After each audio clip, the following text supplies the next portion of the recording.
Joe Rogan Podcast. Check it out. The Joe Rogan Experience. Train by day, Joe Rogan Podcast by night, all day. As far as like the cage fighting commentators, so.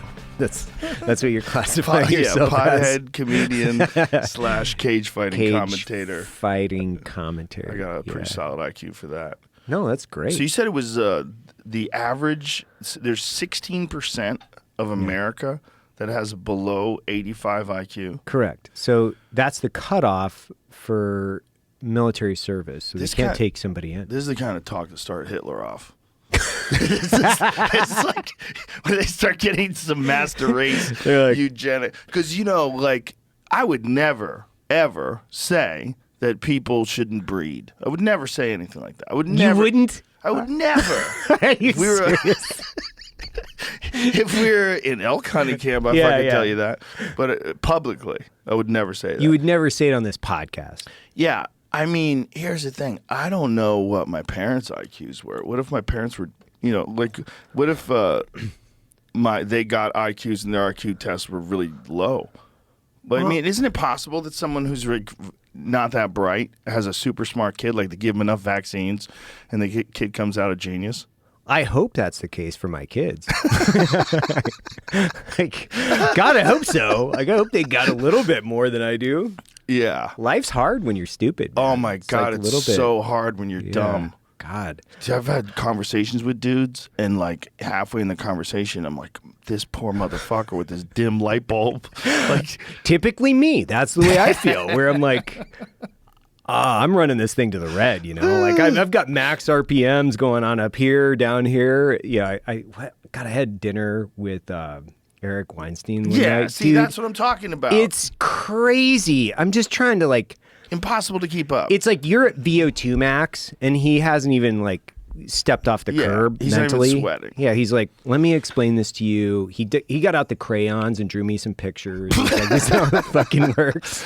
Dude, he literally wrote, I don't even know if it's been disproven. See, this is the thing. The stuff that he discusses is so complex that there's only what's the amount of people in the world that could even argue with him about it? But he wrote a theory of everything. The theory of everything. And he announced it on this podcast. He published this theory, and he's putting it out there for people to judge. And I don't know how it's been received. I don't know. But how would I know? I mean, I would never understand who's right. Like, one of the things that I've learned during COVID, this whole trust the experts thing, suck my dick. Okay, that's nonsense. There's a lot of these people that are fucking full of shit and bought and paid for, and I don't trust just the experts anymore. I trust some experts. I trust if I can understand what they're talking about and I know where maybe their conflicts lie, I can see, well, why would they be ignoring certain studies but highlighting others? Oh, there's a conflict of interest. Oh, there's some money involved. Oh, maybe there's a revolving door and they can get into some nice agency or some corporation after they're done with the agency. I can kind of look at that, but it takes time. With this shit, when he's talking about, I have no idea who the experts are. I have no idea what he's literally talking about. A theory of everything. We were, and it was Brian Callen and me, and it was a wild conversation because. Did you even get to talk? Yeah, with Brian Callen and Eric Weinstein. Yeah. How much did you get to talk? I got to talk 10% of the time, which I felt was a solid number. Yeah, that's a solid number. I showed up. Yeah. I got up to bat. I can't say I ever hit the ball, but I was at least participating. Dude, I've had conversations with Jordan Peterson where we've had a 3.5-hour conversation. I've talked for 3 minutes. Now, that does not surprise me at all because he can go. He can go. That guy can go. He can go. Have you watched those the Monk debates with him? Yes, those are did. incredible. Amazing. Him and was it Malcolm Gladwell? That debate when he Douglas Murray, Jordan Peterson, that thing was so good because I just love watching those guys intellectually eviscerate people because it's hilarious to me. I do, but it becomes a bit of an intellectual rap battle. And that's what I don't like about it. Yeah, okay. I just feel like it's beneath those guys. And when I see guys like Malcolm like dunking on people. And I'm like, ugh. Shouldn't we just be discussing the data? Like, shouldn't you, instead of trying to invoke an emotional response from someone? I understand why you would do that if you were fucking with someone, if you wanted to like have an argument with someone. But like, what is this publicly for? Why is it public? Well, it's public because we're trying to understand who's right and who's wrong. I want to know why you think the way you think. Right. There's clearly many different schools of thought when it comes to many cultural things. And people are fiercely opposed to the other side. I want to know where you're coming from. If you're dunking on people, like now I do know where you're coming from. I don't like that. Because like, first of all, it's not even that funny. If you're going to do it, be good at it. Like be fucking funny. And also, it's not necessary to this argument, this discussion. You should really be talking about why you really believe what you believe and what you think is wrong with this opposing opinion. Not just being silly. I love the debate stage. Like I love that forum for two people to take a topic. I used to watch debates. I think PBS used to do a series on just, they take one topic and they chew it up and they figure out where's the crowd before and then where was the crowd after. And they're fascinating because when people are going from opposing points, they're going back and forth if they stick to facts and they don't get personal. Because that's when it actually starts to get like, really now you're just kind of being personal. You're degrading the actual conversation. You're not going, it's not a fight. It's not like, from my perspective, you look at it, you're like, it's kind of like watching a match where you're watching two guys go back and forth, hit for hit. Yes. And seeing guys like Jordan and Douglas Murray or some of those guys really flex. It's pretty funny to me. Like, Sam Harris is the GOAT at that. Yeah. When it comes to like religious debates. That guy's the best at that shit because he has this measured tone and he never loses his cool and he has so much fucking information. That's when I became a fan of his, is watching those religious debates. Yeah. Because like sometimes when people believe a thing so much, they haven't ever looked at the thing the way someone who doesn't believe in the thing looks at it. Right. And when you get a guy like Sam who's so eloquent and is not buying it, and he has a bunch of like really logical reasons why he's not buying it, and some of them are pretty funny. Yeah. And when he brings those up in front of you and then the audience is laughing, it's like, ooh, this is a tough spot to be in because they're trying to pull out all the stops and try to figure out why you're right. When you got that much power to not only debate somebody on a subject with an encyclopedia of information and be funny, so you can be charismatic, you can be logical, you can keep a measured tone. That guy's pretty fucking skilled. Oh, like, he's a wizard at that shit. Yeah, he's a wizard at that shit. But it's a game. You're playing. It's like jujitsu. It's like chess. It's like you're playing this game. There's a bunch of moves, and trying to figure out who can get their moves off. But I think people genuinely want to know. Like, did you ever see that movie? There's a documentary about God, what was it called? The one about Gore Vidal and that. What's that guy? Best of Enemies. Yes, Best of Enemies. No, I haven't seen Gore Vidal and what's the fucking other guy's name? I always forget his name. William Buckley. So Buckley's the conservative and Gore Vidal is the and they aired these. I think it was on NBC. Is that what it was on? ABC or NBC? Oh yeah. But it got huge ratings. Yeah. Like they were losing in the ratings, and this was kind of a Hail Mary. Have William F. Buckley as the leading conservative and Gore Vidal, who's this wild liberal. And so they were on moderated on ABC. Yeah. ABC, news coverage of the Republican National Convention in Miami. So this is 1968. They're fucking great, man. Yeah. Because one of the things that people are learning through podcasts, when you talk about guys like Eric Weinstein or guys like Jordan Peterson or Sam Harris, people want to hear people talk. They want to. There's the people that are above that 85 IQ. What is it? 84% of the population. Yes. The people that are above those fucking people want to hear how interesting, intelligent people are discussing ideas, and you don't see any of that shit on TV except Bill Maher show. But even Bill Maher show, there's a lot of people talking over each other, and it's got it's an hour. Everything's got to fit in an hour. It's on HBO. Which is why I think he's doing his own show. He's doing his own it's like After Dark or something. I Club Random. Okay, Club there Random. you go. It's very good. I've seen it. It's very good. And he's really himself in that. Like the Bill Maher, like if you want to chill with Bill and have a drink, he really does a fantastic job of just being himself. Isn't that interesting when you think about Bill Maher and his kind of outward appearance from his political point of view, which is typically going to be left. Yeah.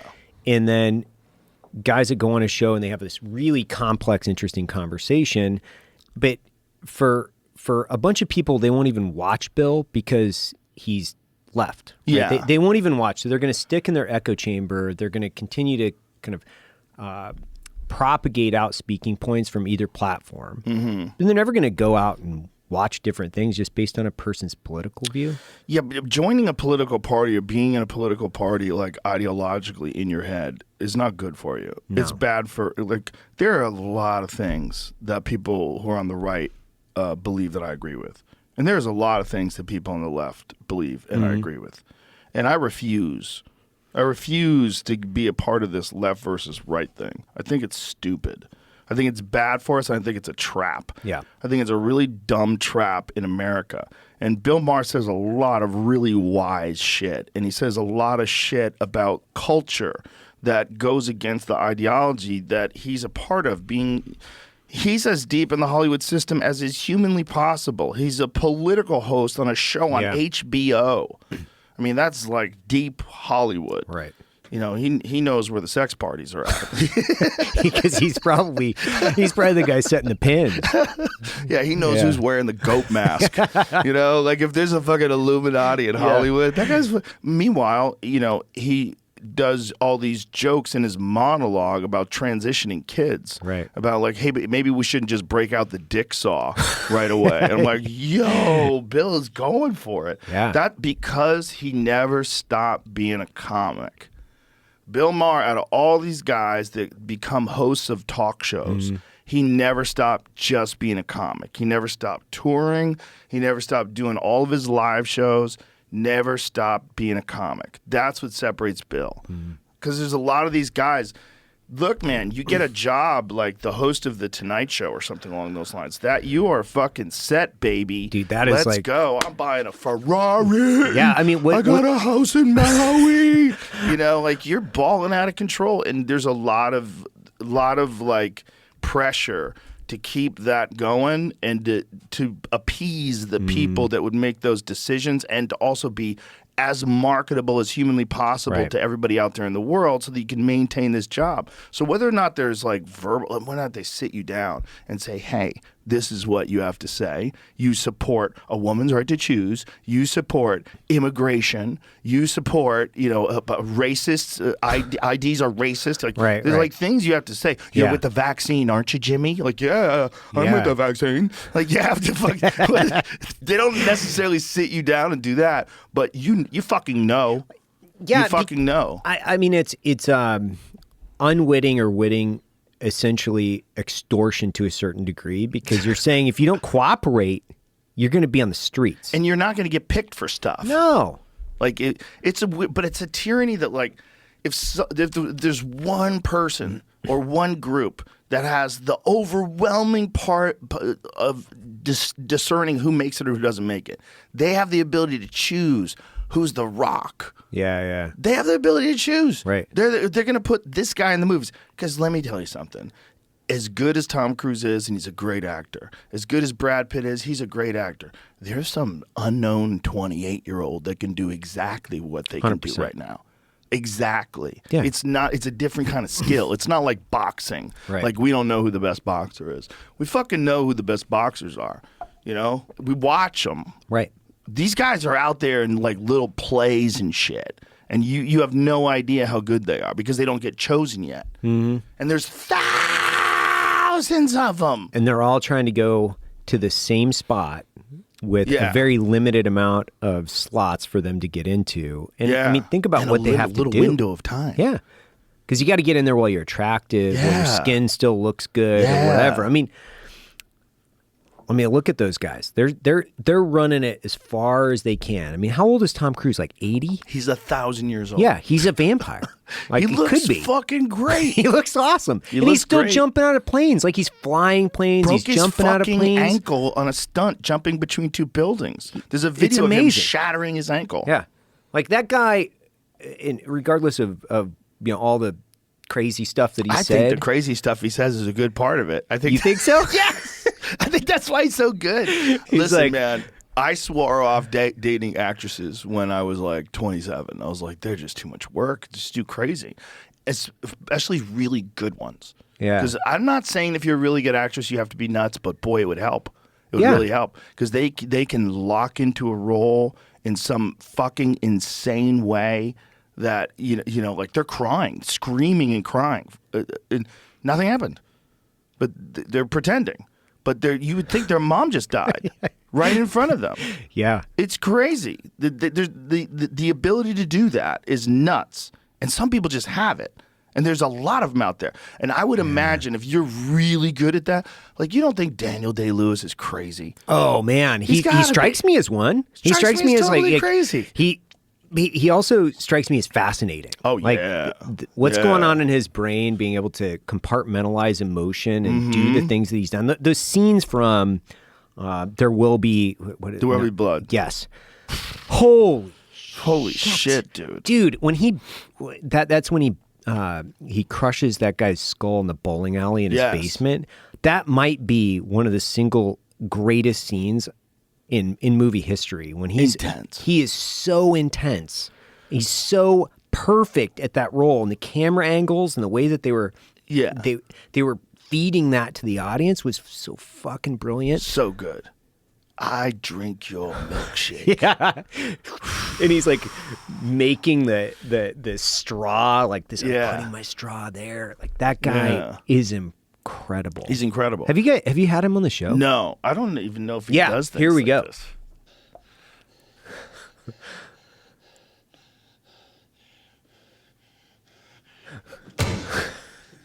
Jesus Christ.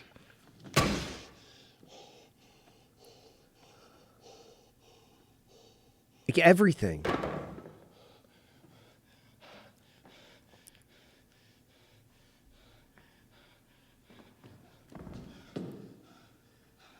Jesus Christ. Just everything. Just beat that guy to death with a bowling pin. And then every little piece of that was put together perfectly, from the way that his face was contorted to the level of breathing that he was participating in, and then as he falls down. This is just so incredible. What is it? Revelation. I am the third revelation. I told you I would eat you.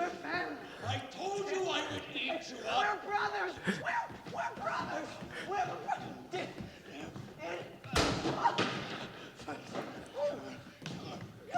Amazing. Please forgive me. I beg you.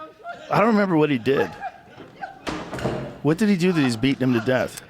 I can't remember either. I think he just... I mean, who knows? I looked at the individual scenes of the movie, and I was like, this is fucking awesome. Oh, he's insane. Yeah. He's incredibly good. I think it would help. I think that's what's helping with Tom Cruise. I think being nutty helps. Yeah. You have to be. Yeah. Or at least maybe, how much do have you it think... in you. Maybe you can keep it together most of the time. Do you know there's people that like they keep it together most of the time, but if something goes sideways, there's like a little switch that you see go off in their head. And you're like, oh, the other Brad is here now. It's like crazy Brad is here. I've known a few of those guys. Of course you do. Yeah, I've known a few of those guys. We both know guys like that. So like, there's places that some people, like, they don't have that room in their house. Yeah. And this guy's like, I want to show you this room. And you open it, it's a fucking gigantic man cave with tanks in there and fucking garage lifts and pistols all over the wall. You're like, oh. I didn't know you had this room. I didn't. I like it when you discover people that are secret preppers, that they keep it way underneath their overt personality. Right, and then you're right. I was shooting this shit with some guy a couple months ago, and he's like, "So, you do any prepping?" I was like, "Oh yeah, I love it. It's awesome. It's like, I don't play fantasy football. I like participate in these like, preparation games or whatever, because it's just an interesting thought exercise to walk yourself through. And oh, by the way, if something happens, you also have kind of a group of contingencies that you can operate from.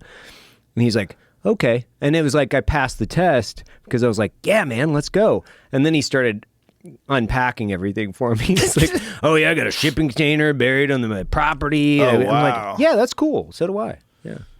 I like that. I like it when I see that stuff. Well, it is a good thing to know.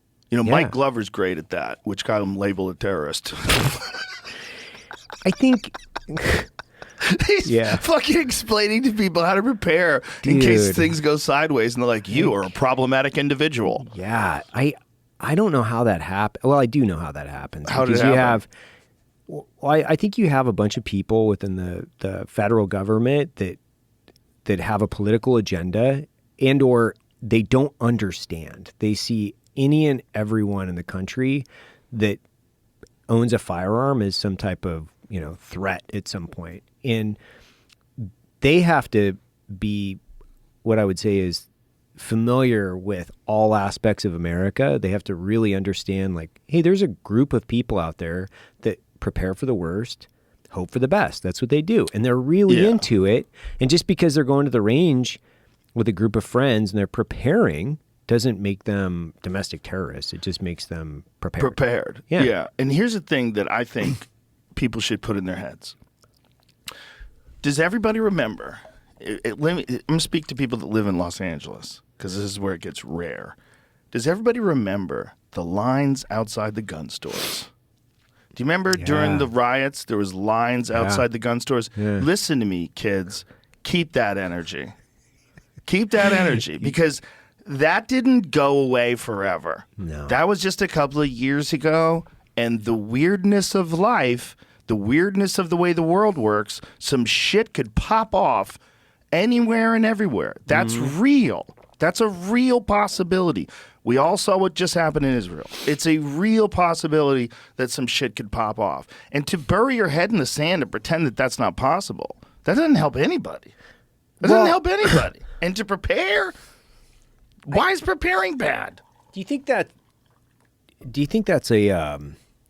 it's part of the cultural differences between people, like just in general, between like red and blue and people? They're what I would say is the question is, there's people that are really individual. They want to take accountability, and there's other people that are like, I want to bury my head in the sand. And I want the government to take care of everything. Yeah. Do you think that's part of it? It's part of it, but there's also there's a weird denial of possibility that comes along with not wanting preparedness. And it's one of the rare times when I look at someone like Mike Glover being labeled a terrorist, it's one of the rare times I go, well, there might actually be a conspiracy to keep people weak. Yeah.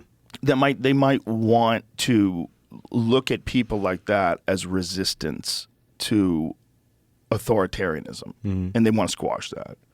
It's one of the rare times where I don't look at it objectively. I look at decisions like that. I go, oh, you like weak people. You only want weak people. You don't want people to challenge you once you get into power. You don't want people to say, hey, that's against the law, or hey, this is not the way we're supposed to be operating. You want people to just comply.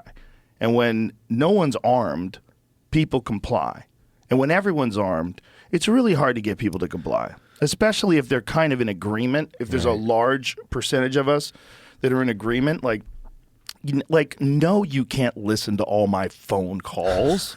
Right. Like, you're just a person. Yeah. Whether you work for whatever fucking agency, if I'm a guy who works at a tire shop who doesn't do anything wrong and you want to listen to all my phone calls, what? You're just a person.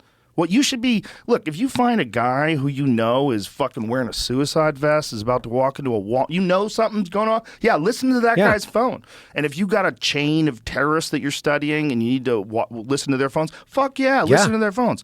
But if a guy just likes to can peaches and he owns a couple of 9mm and an AR, you want to listen to his phone? Hey, man, fuck you. Wait, did you see where this was last week, or maybe the week before last? They were talking about how they had TSA air marshals following people that were in D.C., not even at the Capitol, but they were in D.C. during January 6th. So they've just been following these people around the United States. Have you seen this? What? Yeah, they were saying they don't have the resources over the Thanksgiving travel period to staff the security needs from the like airlines because they had people that were air marshals, I believe. And I'm scrolling through this, following people that were just in D.C. They weren't even like implemented in anything. It was wild, dude. What do they follow them for? What's the purpose? I don't know. I think there's a level of intrusiveness in the government that is just, at some point, we have to say it's unacceptable. Like, I think, obviously this is a long podcast. We don't need to like take down the temperature just yet, but I think, man, I don't quite understand why they want that level of surveillance activity around people that quite literally might have only been in D.C. during that time period. I think the amount of pressure that they're putting on people to let them know that if there's ever anything like this again, this is what's going to happen. Right. Everyone's going to jail. Yeah. People that shouldn't go to jail are going to jail. If the cops let you in the door and they give you a tour, you're going to jail. Like, we're going to call it a violent insurrection, and everyone's going to jail. And we're going to let you in. We're going to open up the barricades, and we're going to have federal agents in the audience encouraging you to go into the house. And then when we're under oath, we're going to say we can't answer whether or not federal agents were inciting people to go into the Capitol. Like, how ethically inappropriate do you think everything about that is? It's like, so dude, bad. it is so bad. It's so bad. Yeah. If this was happening from the right, if this was Trump doing this, people would be losing their shit. You should be losing your shit if it happens in any political party. This is wild. It's wild. I think, I don't know, and I'm not by any stretch of the imagination going to fix it, but I think, the Bill of Rights is so important. And for people to understand what it means and clearly differentiate between, okay, this is states, this is federal, why are these things so important? Individual liberty comes with responsibility. Like, that's the other piece to this. It's like, you and I love freedom. Like, to be fair, it's quite literally my favorite thing. Like, it's pretty if I can have awesome. more, it's awesome. Yeah. Like, you can never have too much, I don't think. Like, no, I don't think so. Because I'm going to take accountability. I'm going to be responsible for my actions. I'm not going to mess with other people. I'm not going to impede on their ability to pursue happiness because I'm responsible. But I think, that's me, that's you. I think there's a whole other side of the country. They're like, hey, I don't want any responsibility for this. It's just too much for me. Yeah, I think what you're saying is so important because I think freedom without responsibility is what everyone's scared of. Yeah. When people talk about gun violence or they talk about crime or any, what you're talking about is freedom without responsibility. Even illegal immigration, it's freedom without responsibility. And accountability and responsibility and like having things that you have to do is what we need more of. That's what we need more of. You want to have more freedom? We definitely should have more freedom. But we should also have more people that are taking care of their life. They have their shit together. Right. So what we should be doing instead of trying to take away freedom, try giving people the tools that they need to be more accountable and to do better in their life and to get their fucking shit together. Like, that should be the number one emphasis, not taking away your rights because some people can't handle it. Right. There's just...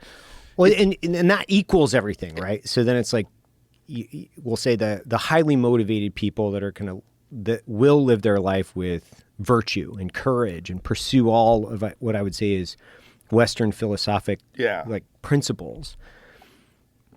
I think we collectively can be trusted with that responsibility. But then you have that other piece that's saying, I don't want to have anything to do with that. I'd rather have a safe, secure existence without any accountability or responsibility. Yeah. I 100% agree. That's why and this isn't like, it's not meant to be like over complimentary, but I think that's so, this show and other people like you and Jocko and Cam and Jordan, whomever else that's kind of out there in the ecosystem, you guys are putting really good information out into the world, saying like, I was to reference your podcast with Lex that you did maybe like a year ago. He was asking you straight up advice, like how do you make yourself better? How do you be a better person? You're answering, saying, hey, this is what worked for me.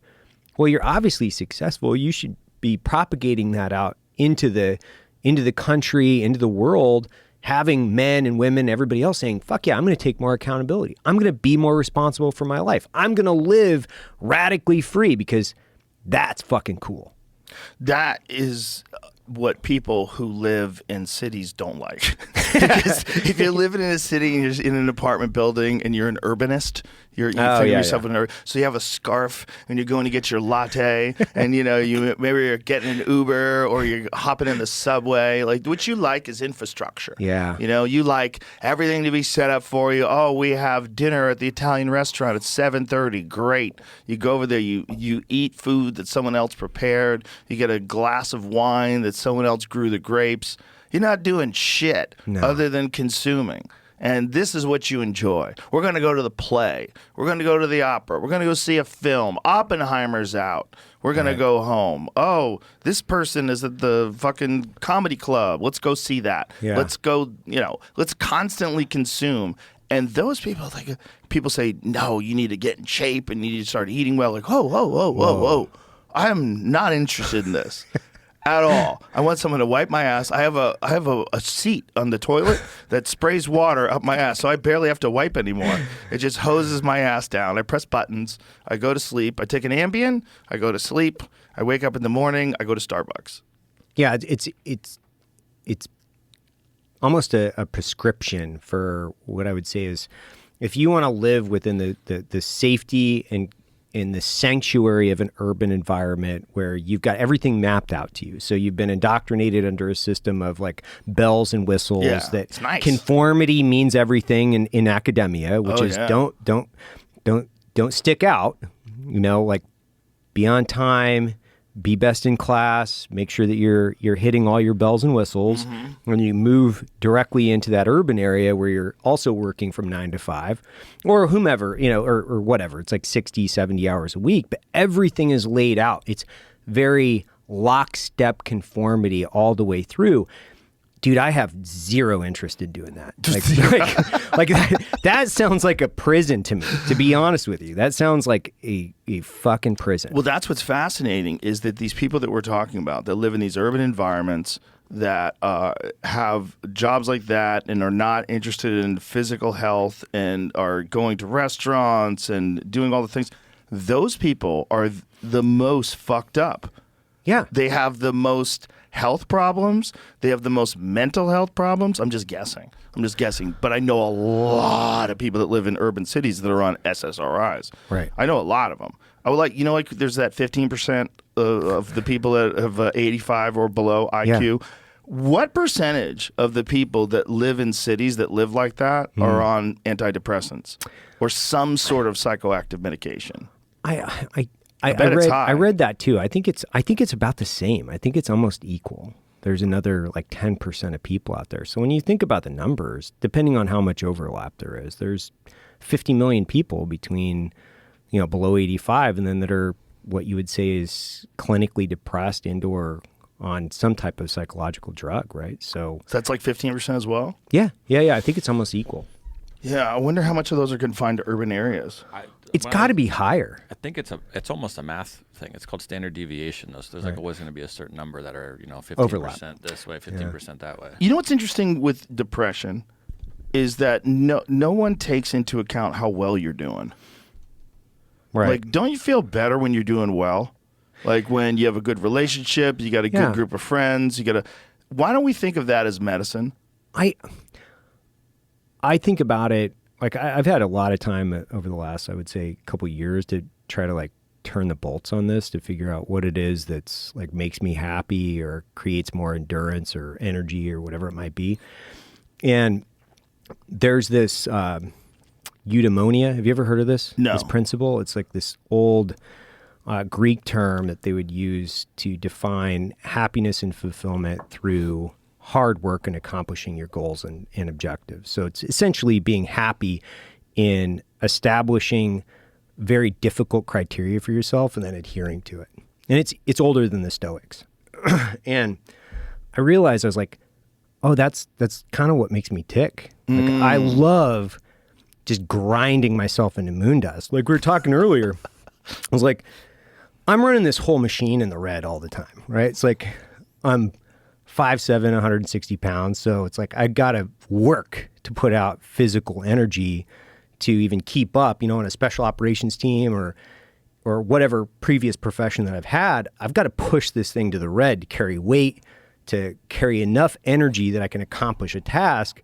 And then when you're floating just above maybe an average IQ, you also have to run this thing in the red. There's no like plus or minus 5%, dude. Like I have to get in and grind myself into moon dust every day.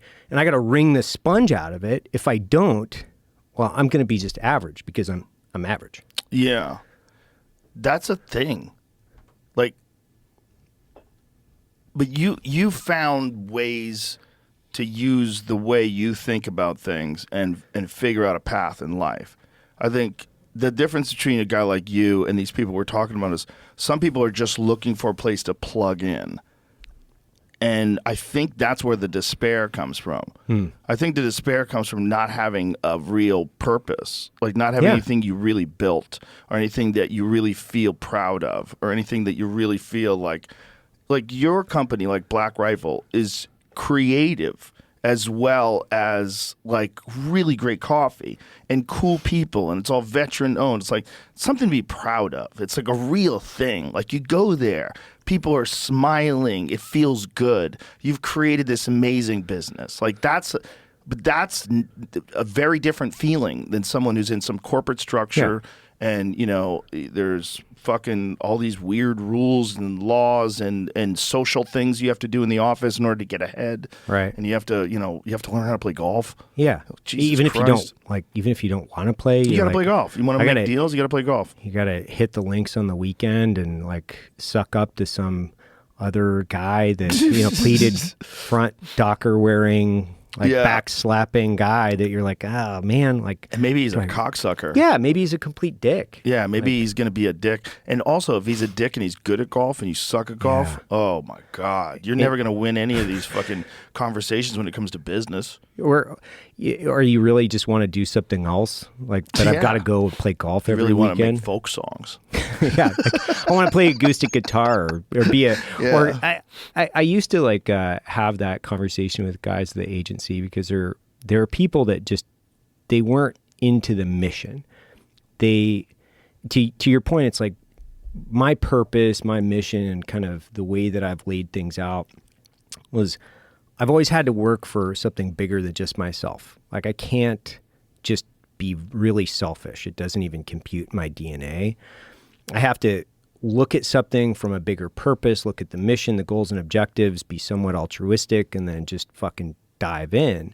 Then you can be selfless in some of what you're doing, and you can kind of behave as a cog in the wheel, which I think is actually a really important piece to development. Is how many people have ever worked as just a number, like just a number in a machine. Like you don't feel valuable. No, you don't. And creating value with a team with a bigger purpose, I think that's what guys in the military and guys from my background, as they transition out, they go through what I would say is an existential crisis because their life has meaning. Their essence is clearly defined. They're striving to accomplish a big goal and objective that takes complete intellectual and physical capitulation. And when they get out, they're like, now we have all this freedom, 360 degrees. Well, you have to lay your own life out. You have to redefine your purpose and then drive in as deep as you can. I think they go through a significant existential crisis. Well, that happens to guys that get out of prison too. Yeah. Guys that get out of prison, a lot of them want to get arrested and go back because they're more comfortable in jail. Right. They don't like the freedom. They don't like this new life. all their friends are still locked up. Mm-hmm. Their social connections are locked up out in the street. They're a pariah. They're an ex-con.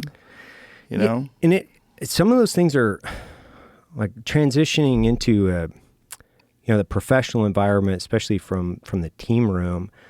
Like I was in a team room my entire life. And I mean, you know me, better than most, which is I'm not politically correct. I couldn't build an ecosystem, nor could I could have ever survived in the corporate environment because my mind doesn't work like that. Like I have the diplomacy of a sledgehammer sometimes, and it's not. But at least there's a place for a mind like yours. Yeah. The thing is, when you're a kid, they tell you there's not. Right. When I was a kid, man, I was fucking absolutely convinced I was a loser. Really? Yeah. Seriously? Was fuck up in school, big fuck up in school. Always getting kicked out of classes for making fun of things.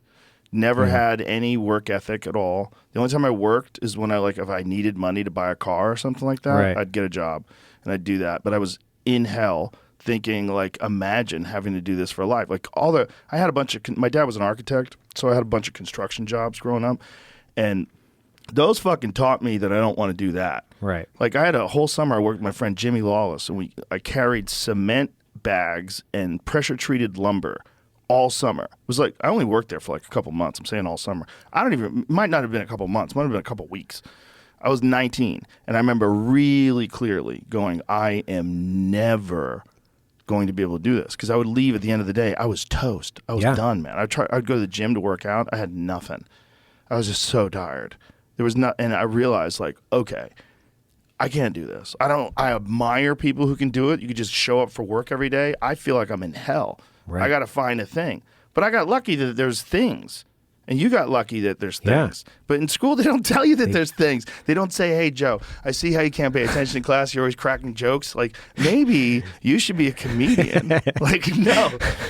Never. They're like, you're going to fail. Yeah, you're a fucking loser. Yeah. You're a loser. And until I started being good at stuff, I didn't realize that I could. That maybe I wasn't a loser. Just when I started doing martial arts, that was the first time I was like, oh, I could fucking apply myself to things. I could actually be really good at stuff. It's just a matter of I didn't find a thing that was interesting to me until this. Yeah, it's very similar. You and I had very, very similar backgrounds. My dad he was a logger, so he was up at 3, 4 o'clock in the morning every day. I saw this dude just work his entire life, and he was so committed and so disciplined. I never saw my dad inebriated. I always saw him with a lunchbox. He worked in the woods my entire life, but I wasn't good at shit. Which is also good. I like to, fuck around with my buddies, and I like to do interesting things, I guess, for that. Try to jump motorcycles or whatever kind of random shit you'd come up with. But as I got into the military, I was like, oh, I'm good at this. I'm really good at this for some reason. I can run fast. I can shoot well.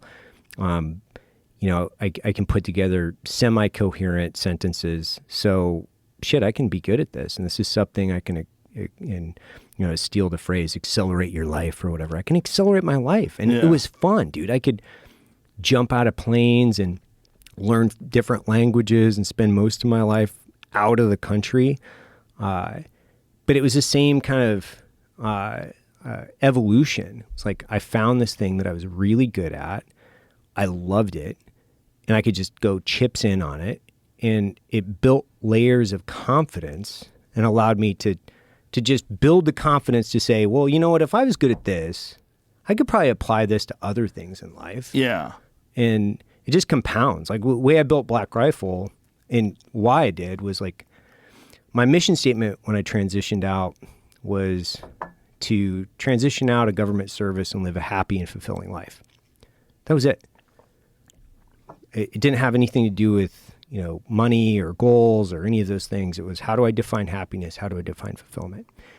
And then as we grew the company, after about the first year, it became really evident that I could not only do something, because I had this beautiful family that I loved, my kids and my wife, and they were giving me so much power and endurance.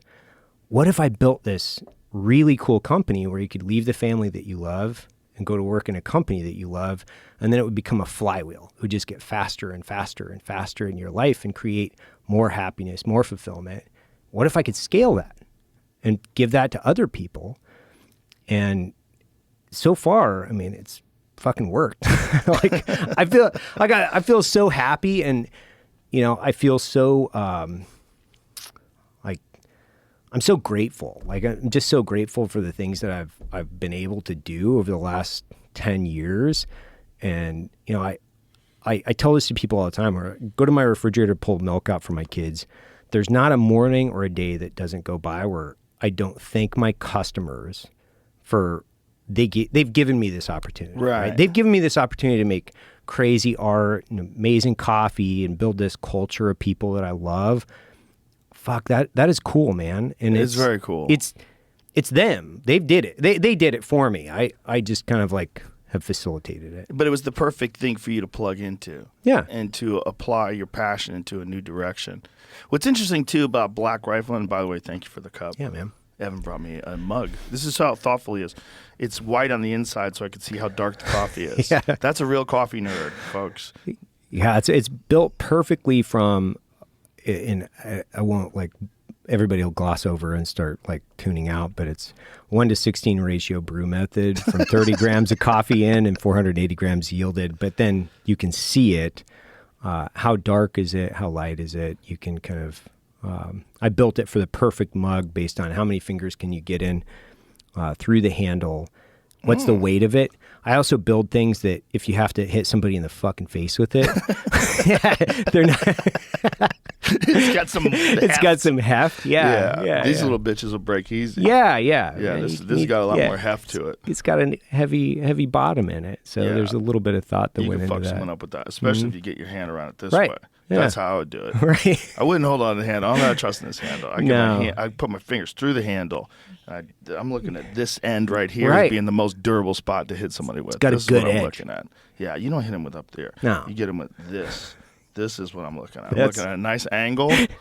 See? Yeah. I like what you're saying. Yeah. This is a good 3-finger handle, too. It's just perfect for my fat fingers. It gets right in there. I got a pinky in the bottom to brace. I like it. See? Yeah. Yeah. There's a little bit of thought that went into it. Yeah. The coffee thought is nuts, man. When I went to your place and I saw your lab, I was like, this is so preposterous. It is. You are such a nerd. The way you measure the exact amount of coffee and you're experimenting with different temperatures by like 2 and 3 degrees. Yeah. It's so crazy. But you can tell when you make coffee in coffee camp, in hunting camp rather, like it was the most spoiled time ever. Like we get like the most insane coffee, and it was hilarious. Like we ran out of coffee filters, and someone, was it Cody? I think Cody said, "Oh, we can use a paper towel." You just turned them. We're not using a fucking paper towel. Yeah, I got angry. You did get angry because he was serious. I was like, "You can't.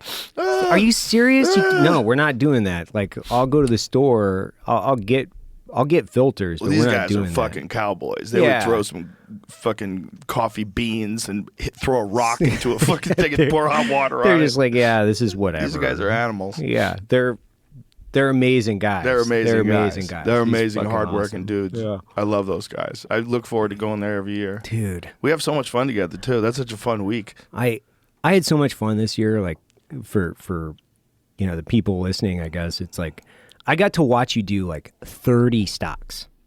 Yeah. There's a lot of stalking and blown stalks and missed shots and missed opportunities, and you get winded. And elk hunting is amazing, dude. It's amazing. That bull that you killed, a pair of 4s, like that thing was so cool to watch because I watched the entire thing, and I'll recite it from my position because I couldn't really see you very well because you'd moved off, and I'm looking at him from across. I was on one spur, you were on the other, and there's a little valley in between us, but we were probably, I don't know, 1,000 yards away. And I'm watching you through my binos, trying to figure out what you're doing, because I could see the bull. And then he got up, and I couldn't tell if you were winded or not. But then all I heard, like, I saw him tear ass up the hill and then tumble down. He was dead in 5 seconds. Really quick. 3.5, 5 seconds at the most. And I heard it from across the canyon, you yelled so loud that we started laughing because you're like, yeah, and it echoed all the way down through the canyon. I was like, well, bull down, let's go. Yeah, I gave a Ric Flair. Yeah. I gave a giant woo. Yeah, they're the fucking most interesting animal to me. I mean, I've deer hunted, I've bear hunted, I've hunted axis deer, I've hunted a lot of different animals. But elk to me are like the most majestic. They're the coolest looking. Yeah. They're fucking smart as shit. When they smell you, their senses are so good. They're always tuned in to what the fuck is going on. And the only time you catch them slipping is when they're hungry, they're tired, or they want to fuck. Yeah. And we caught him when he was tired. So he decided to take a nap. And I was like, okay, buddy, you just fucked up. And I creeped in with my socks on. I creeped in for half an hour. I was moving so slow because his head was kind of turned sideways. Right. And I could never tell if he was looking at me. So I had to make no movement. I was just inching towards that motherfucker. And every time you turn away, I'd get a couple of slow steps and I'd have to stop. And then I'd have to wonder. I wonder if he remembers what he saw when he turned before. And if that fucking tree is closer. I wonder if he's going to perk up. It's so exciting. Your fucking heart's pounding. And I'm doing all these breathing exercises to slow my heart rate down. Whew. So much fun, man. So much fun. And then I'm always, whenever it gets dark around that spot, I'm always wondering about cats. Yeah. Because there's so many cats there. I'm always wondering, what if there's an old one who can't really catch deer anymore? He's like, that thing looks good. That thing looks slow as fuck. Yeah. It's that origin camouflage makes you look maybe like caramel or something. Yeah, he smells like coffee and sugar. Yeah, he's like jacked up on RTDs and like. Yeah, like I worry about cats. You do? Yeah, but once I saw one in Utah. I was with my friend Colton, and we were maybe 30 yards away. He stops the truck, and he goes, look at that cat. He goes, look at that fucking lion under the tree. And I look, and I see his eyes glowing. And I'm like, oh, my God, he's huge. And then I get the binos out. So I'm inside the truck, and I'm looking in his fucking face. Like right. I mean, it was terrifying. He was so big. He had these massive forearms, dude. Just jacked forearms. And this big old pumpkin head. I mean, it was a big male cat. And I was like, oh, I'd never seen one that big. I'd seen little ones before. I saw like one that looked like it was about like 60 pounds, and the other one was pretty much the same size. Those are the only two cats I've ever seen before. And I saw them like very briefly. Right. This motherfucker was just sitting there under a tree at dusk with the big fucking head, man. And it just the feeling of helplessness was overwhelming. That like if that thing decided to jump me, it's over. You're done. There's not a thing you're going to be able to do. It's so much stronger. Mm-hmm. It's a gigantic house cat. Yeah. Do you guys have cats? Not anymore. No. But I have had cats many years, and cats kill so much shit. They do. They kill so much shit. It's always a debate. Like my wife and I have gone back and forth on like, do we get a cat? Do we not get a cat? And there's some. They carry some parasite, I guess. Toxoplasmosis. Like, yeah. Mostly the wild cats get it. Is that what it is? It's from like wild. It's from rats. Oh, this is okay. It is a wild parasite. And there's a guy named Robert Sapolsky out of is he out of Stanford? I think he's out of Stanford. Psychologist, brilliant guy. He's done a lot of work on toxoplasmosis, and toxoplasmosis is the reason why they tell people not to touch women that are pregnant, not to touch their cat's litter box, because it can really fuck the kid up. Huh. And it can really fuck you up too. Right. But what it does with people is wild. What it does with people is it makes them more reckless, and a disproportionate number of motorcycle victims have tested positive for toxoplasmosis. Some countries, at one point in time, France was as high as 50% of the population was infected by it. What? Yeah. It is a wild parasite that changes the way you think. And one of the things it does is parasites are so fascinating because they literally can hijack another body and get it to do different things. So they get inside a rat. The rat gets infected with toxoplasmosis, and it rewires the rat's sexual reward system. The rat now becomes sexually aroused by the smell of cat urine. It also completely removes any fear that the rat would have of cats. So the the rat goes towards the cat kills the rat and eats the rat. The only way the parasite can reproduce is inside the cat's gut. So the cat, which is seemingly unaffected by this parasite, is just making it inside of its body. And then when it gets out, it affects all the creatures around it. It probably does affect cats too, but cats are so crazy anyway. How would you know? Just makes them slightly crazier. But with people, it makes them wilder. It makes them more reckless. Is that why you don't have cats? No, I probably have it. I probably have toxo. I've had feral cats. I had a feral cat for a while. He was nuts. He was so nuts that when I had to fix him, he was like, I guess he's like, when I got him, a friend of mine had these cats under her apartment, and her and her boyfriend captured these cats, these little kittens, and she goes, you want a kitten? And I had a cat already. I'm like, oh, I'll get my cat a friend. And so I get this fucking cat, and the moment I see it, it hisses. It's a tiny little thing. A little tiny thing. It's hissing at you like it's a demon. And I pick it up, and it instantly starts purring loud, like like a foster kid who's finally been hugged. Right. You know what I mean? Just purring like. And I was like, oh, this poor little dude. So to get him accustomed to me, I had to stay in one of the bedrooms in this house that I was renting just with him.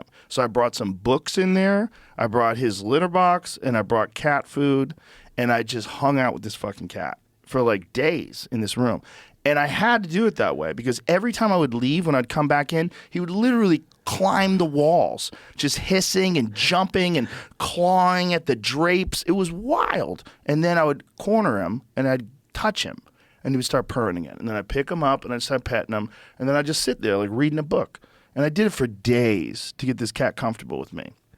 And it worked. Yeah. I was the only one he was comfortable with, though. Anybody else that came over the house, you could not pick him up. If you tried to pick him up, he would fuck you up. Like, he'd bite you, he'd claw at you. But with me, he was cool. It was weird. But he was only cool, like, I had to, like, slowly approach him.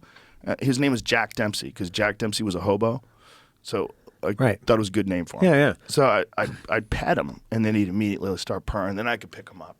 And he's like, you're the only one. I'm like, it's okay. As long as it's just me. You and me, buddy. We're good. So I had to get him fixed. And he must have known that my intentions were different, than before. And so he wouldn't let me pick him up. And I had to get him into a laundry hamper. That was the only way I was going to be able to carry him. So I cornered him in the bathroom, and he's hissing. He's jumping from the tub to the sink. And I'm like, dude, calm the fuck down. It's just me. Calm down. So then I get a blanket, and I throw the blanket over him, and I wrestle him, and I stuff him into this fucking hamper, and I bring him to this guy, Dr. Craig, who was an amazing guy. He wound up dying later in a car accident. It was one of the saddest fucking things. He was the coolest vet ever. He was the coolest. And I brought him in, and I go, hey, man, I don't even know if you could do this. But he's spraying in my house now. He needs to get fixed. But he's wild. And he's like, how wild? I go, look how I have him. I got him in a hamper. You see the fucking hamper? It's like bouncing around. So they had to hold this cat down somehow or another and anesthetize him, put him out, and then they had to fix him. And then brought him back, and he was cool. He was fine. Yeah, he was cool with me. Yeah. He was always cool with me. Like, we got over whatever that was that I fucking kidnapped him. We got over it, and he would let me pick him up again. But only me. Like, no, my friends, no one, even people that were over the house all the time, no one could pet him. That's actually kind of cool. Yeah. Like, yeah. I probably got toxo from that cat, if I had to guess. That's one of the reasons why we haven't had him.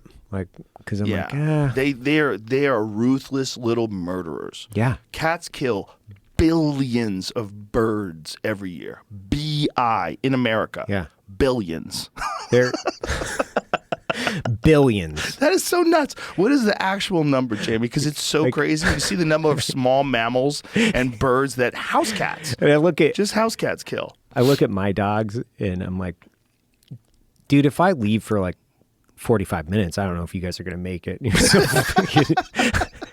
They're just like fluffy, they live on the couch basically. Bro. There's like no wolf left in them. Like, so here's the number. 20. What? 20.7 billion small mammals. The Journal of Nature Communications, cats kill between 1.4 billion and 3.7 billion birds, and between 6.9 billion and 20.7 billion small mammals, such as meadow voles and chipmunks. So that's 20 billion mammals and somewhere between 1.4 billion and 3.7 billion birds. That's crazy. They're murderers. That's crazy.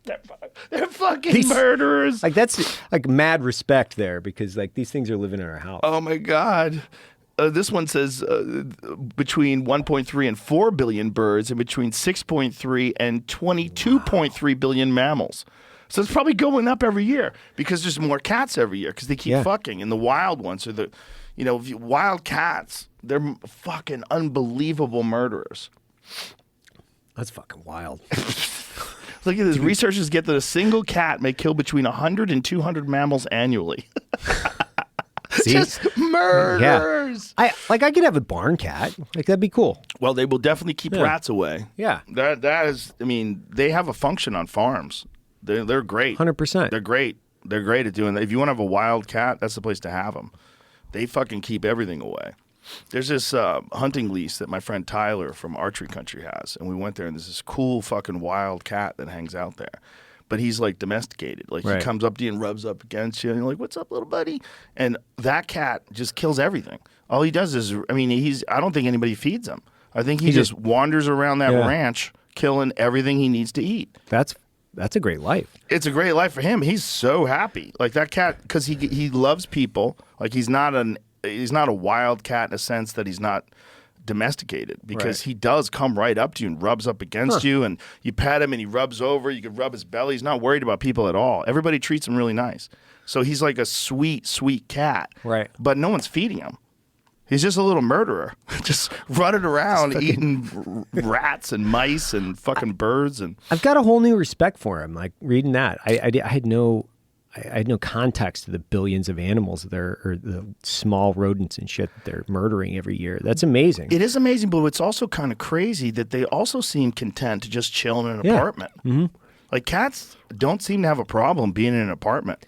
I went out to Ryan Holiday's bookstore yesterday. Oh, okay. And I just cruised around in there because it's like 20 minutes outside of town, and he's got 2 cats cruising around in there, just like hanging out in the bookstore. Yeah, hanging out in the bookstore and like laying on boxes and running around. It's like, it's fucking cool, man. That's cool. Yeah. Yeah. Look, I love cats. It's just like my kids are allergic to them. It's a real problem. Oh, yeah. Yeah. And my wife's allergic to them too. But I prefer dogs. But my dog is an amazing dog, but he's dumb as shit too. Well, and that's so the I golden... just got him back from the hospital. I'm going to send this to you, Jamie, so you can see these pictures. I just got him back.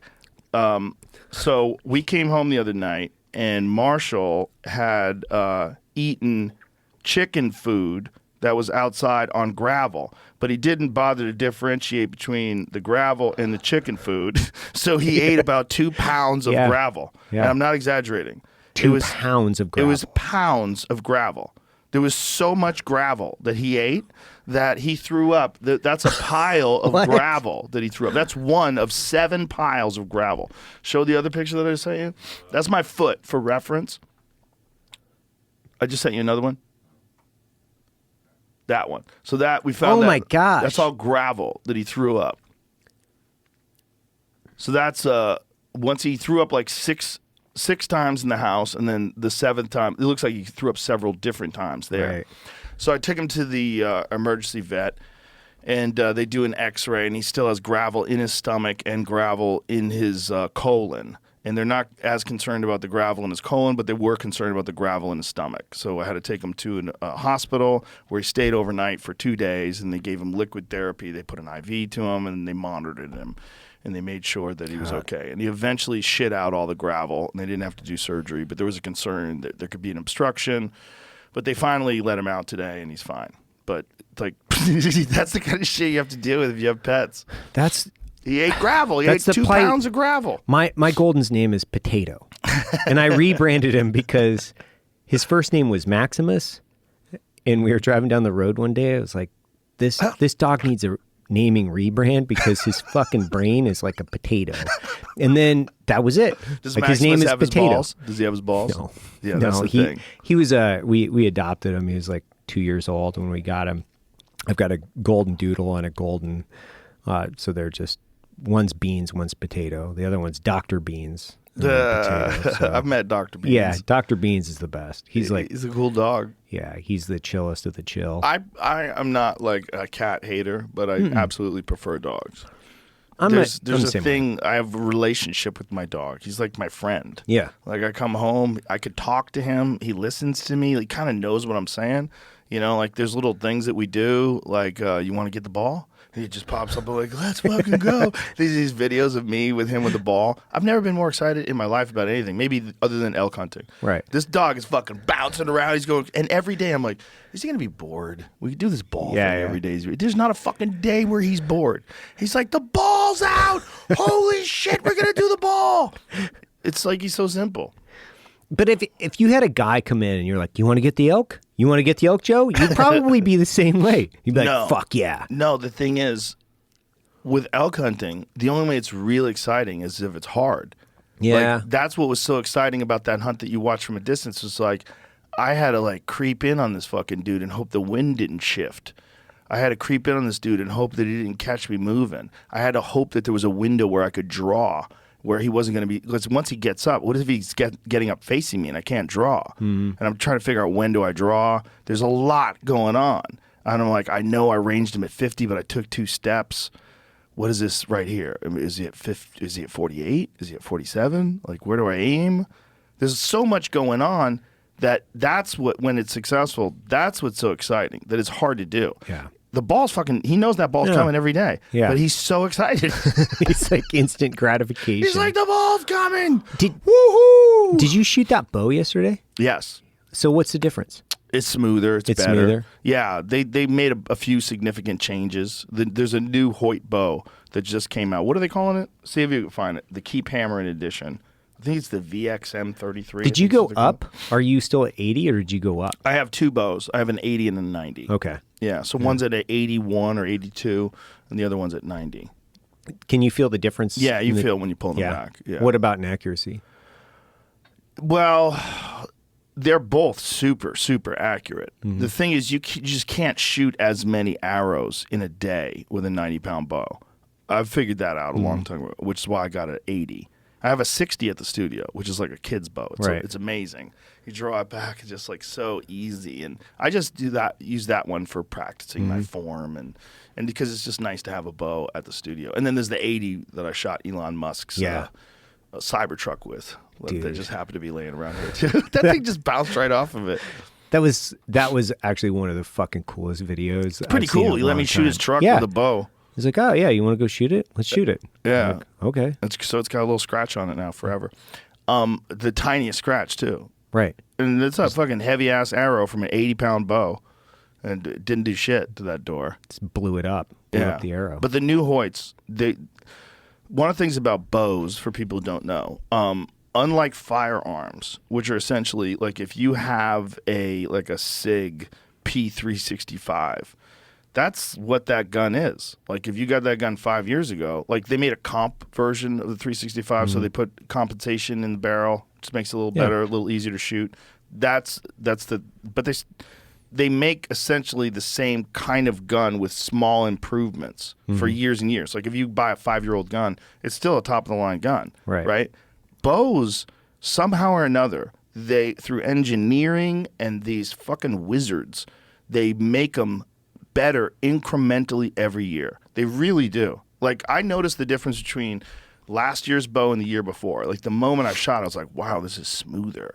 And one day, just for the fuck of it, I picked up the previous year's bow and I was noticing a difference. I was like, oh, this doesn't feel as good.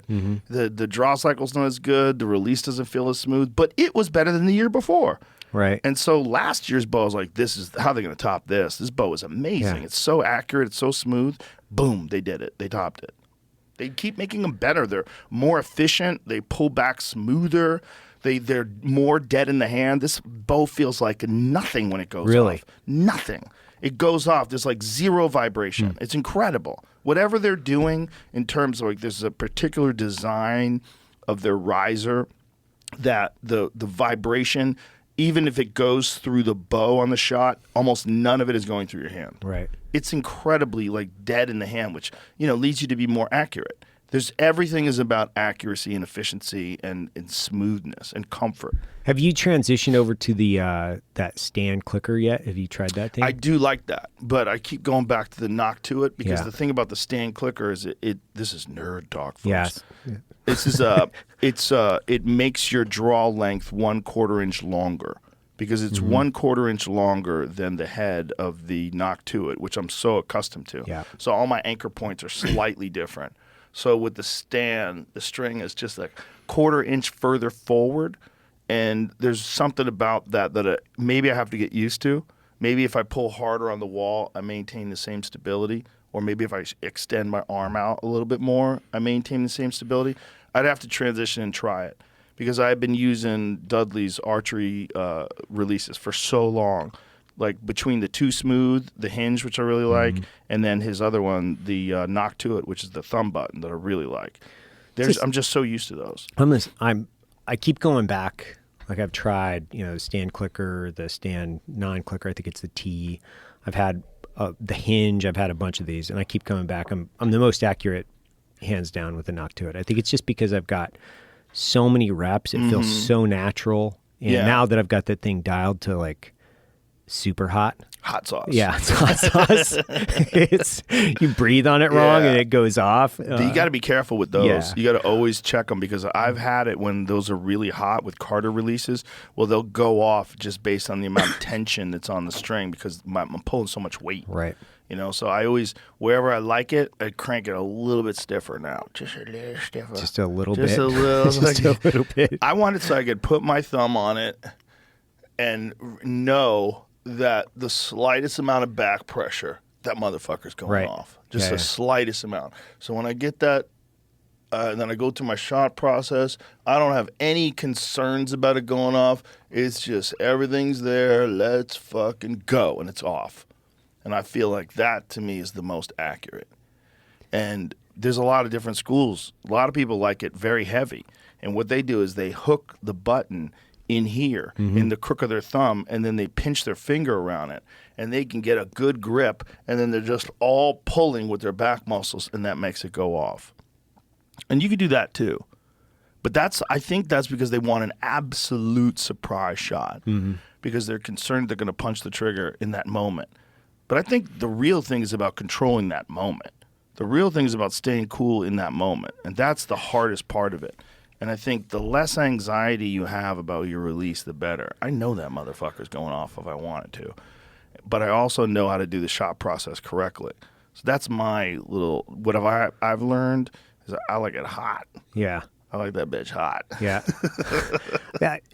That's where I'm at, because I had mine set way too tight, and I would be, essentially be pulling and pressing on the release slow, like looking at it kind of like a firearm trigger, saying like slow pressure, build the pressure, straight back, like no deviation. And I'd go through this entire shot process from the rifle that I was incorporating into the bow. But I'm taking too much time on the back end, really building into my thumb release versus when you're ready and everything's dialed, you've got your ring overlap, your level's good, everything's set. It's time to go. It's time to go. Yeah. You can't be building to the shot. Yeah. Hot sauce is that is the way to go. Yeah. The way to go is hot sauce with a good shot process. But you have to have a controlled shot process. In my mind, I have a whole process, that Joel Turner process that I put myself through. So it's really just all about not hammering the trigger over anxiety. It's really all just about staying calm and letting it happen and knowing exactly what you're doing. Do you concentrate on breathing through your nose and trying to get more oxygen as you're going through your thought process, or do you just open your mouth? I concentrate on breathing through my nose when I'm calming myself down as I'm moving towards the shot. When in that particular moment, my heart was pounding as I was closing the gap, because I was like, I think I'm going to get this motherfucker. And it's exciting. Stalking on a bedded elk is very exciting, because that's, you got to get, I had to get within 50 yards because there was a log in front of him. There was this down tree, and the only gap was I had to go up above him in 50 yards. And when I'm doing this, as I'm creeping in there, there's so much anticipation that your heart's just fucking pounding. And that's what I'm doing, the breathing exercises. But once I get there, I'm telling myself that I'm calm. Once I'm there, I'm like, I'm not allowing myself to get ramped up again once I'm in position. So once I'm in position, it's just task oriented. It's just that I'm just completely locked in on his vitals and my shot process. That's all I'm thinking about. And what I like about hot sauce is when I get to that spot and I'm at full draw, there's no other things to think about. I got that pin on his vitals, my bubbles leveled, everything feels good, pow, whack, and then you can have fun. Then you can go back to just being a normal human. Right. But in that moment, for me, I have to be task oriented. If I'm thinking about it, I'm not thinking, I hope I don't miss. None of that shit. I'm not letting any of that in. All I'm thinking is task. I have a task, very clear task. And this is there's going to be weird decisions that I'm going to have to make because who knows what he's going to do when he gets up. Is he going to go left? Is he going to go right? What if that asshole steps behind the tree and now I'm fucked again? I have no shot. If he just stepped and went left, which they do all the time, now I'm behind that log again and I'm fucked. Do you have any anxiety or that same type of build where your heart starts to increase as you're stepping on stage at any stage? No. No, you have none of that left. No, I had that in the beginning. Yeah. Yeah, in the beginning there was full panic. But no, you have zero now. No, now it's just exciting. Now it's like now I have a whole thing I do where I get myself ramped up. I jump around. I stretch. Before I go, I smoke another weed. Occasionally I have a little cocktail. But the whole idea is just get loose, which is the best thing about comedy is you're doing it with a bunch of other people that are doing comedy. It's almost like you're all going on stalks together. So we're all hanging out in the green room talking shit, and we're all going on the same show. So we're having fun, and it's like everybody's lively. Right. So you just don't want to go on stage cold. You would never want to go on stage. You would never want to wake up like alarm clock, get up, ladies and gentlemen, Evan Hafer. And you'd be like, it would be terrible. It would take a while for you to warm up. It would take a while for you to get into the groove. So you got to be at entertainment groove as you step on stage. So there's like anticipation, but there's nothing like the anxiety of elk hunting. Nothing's even close. It has a strange effect because I don't get hardly any anxiety ever for anything really, like unless I'm in a car wreck or something, right? Where I'm not trying to do that, but elk hunting for some reason you get in front of this animal, you get ramped up, and I'm always talking to myself like, what the fuck? Like, it's not like the swords on this thing's head are going to come after you. Right. Like, why are you doing this? Right? Like, why is your body doing what it's doing right now? So I have to have this whole process of like, calm myself down, breathe through my nose, and then once I get into the shot, it's fine. But building into that shot for some reason, you start going, I need to wear a heart monitor and just watch to see how high that thing gets as you're moving in on a stock on the animal. Because as you're building into that moment, there's that time before you can settle into that position where you're questioning like, why am I so ramped up right now? I don't exactly know why. So then you have to dial everything back, pull everything back into perspective, focus on what you're doing. And then once you have a task and the task is there, then it seems to just settle down and get right back into the moment. Yeah, once you have the task, once it's in front of you, it's moving into position. But sometimes that can stop it. When I was in Utah, we were on this one ridge, and on this other ridge was this big bull that was running these cows. He was the king of the mountain. You could see by his body, this is an old bull. And he's running these cows, but he's way over. Right. He's you got to go down and all the way up. He's way too far for us to. And we're out in the open. There's no way you're going to plant a stalk on this bull in the position that he's at, especially with the way the thermals are all going up. So we start moving down this canyon, and as we're moving down this canyon, the bull just randomly decides to run his cows down into the bottom, and we're realizing, oh shit, this can happen. And so as that's happening, I stopped myself from getting ramped up. Completely stopped it. I just recognized it was possibly coming because I see him making his way down this ridge. Right. And he's going right to where we're going. And we know that there's a pond down there. So if the pond is where he's going to go to get a drink, and he's going to come right down through this bottom. And that's where he's going to be at. And I stayed calm the entire time. I never let myself ramp up. I never got ramped up. I mean, I was probably above normal heart rate, but I was pretty fucking calm. And then he came right out to 62 yards. It was perfect. He was right out there. It was perfect. Everything drew back, whacked him, watched him go 30 yards and pile up. And it was watching the whole thing play. And at the end of it, then I was like, that was pretty calm. I stayed pretty calm in that one. Like, for whatever reason, I never got I stopped it as it was happening. Yeah, I would imagine the more reps you get in, the next one was becomes. like a month later. Yeah. And I was super ramped up. Because I think it was the stalk part of Right. it. The creeping in is like more sneaky than anything. This was like an ambush. Right. You know? There's something about like creeping in on them. Yeah, there's the momentum, right? Yeah. You're letting the drama build to the story. You're like, okay, we know what's going to happen. Yeah. Do you think? Have you talked about this with Cam? Does he still get ramped up at all? He's pretty calm. His resting heart rate has to be like 3. Yeah. Yeah. Yeah. I think that certainly helps. I think the amount of cardio that you do has an effect on how you can maintain your heart rate. It just must. It has to. And if someone has like a low resting heart rate, I would just imagine they'd have more control on bringing their heart down. It just makes sense. It totally makes sense, you know? And he's just he's done it so much, man. Yeah. That he's like he's a killer. He knows how to stay calm under pressure. And those like 1 yard kills, that one video. Oh my God, that was had. insane. Like that was crazy. And dude. 1 yard, like a yard and a half or whatever he was from that thing. It was as far as you are to me. Man, that's nuts. Nuts. Like that guy, I went out and did his podcast a couple months ago. We had so much fun. Like he's such a fantastic human. Like very infrequently do you just bump into people. You're like, that guy's salt of the earth. Yeah. He's exactly like he's reached, and then he's gone way above expectation as far as the type of person he is. Like he's awesome. Yeah, he's an amazing person. So this dude named Hafer, he made a rap song about Cam, and we played it on the podcast the other day.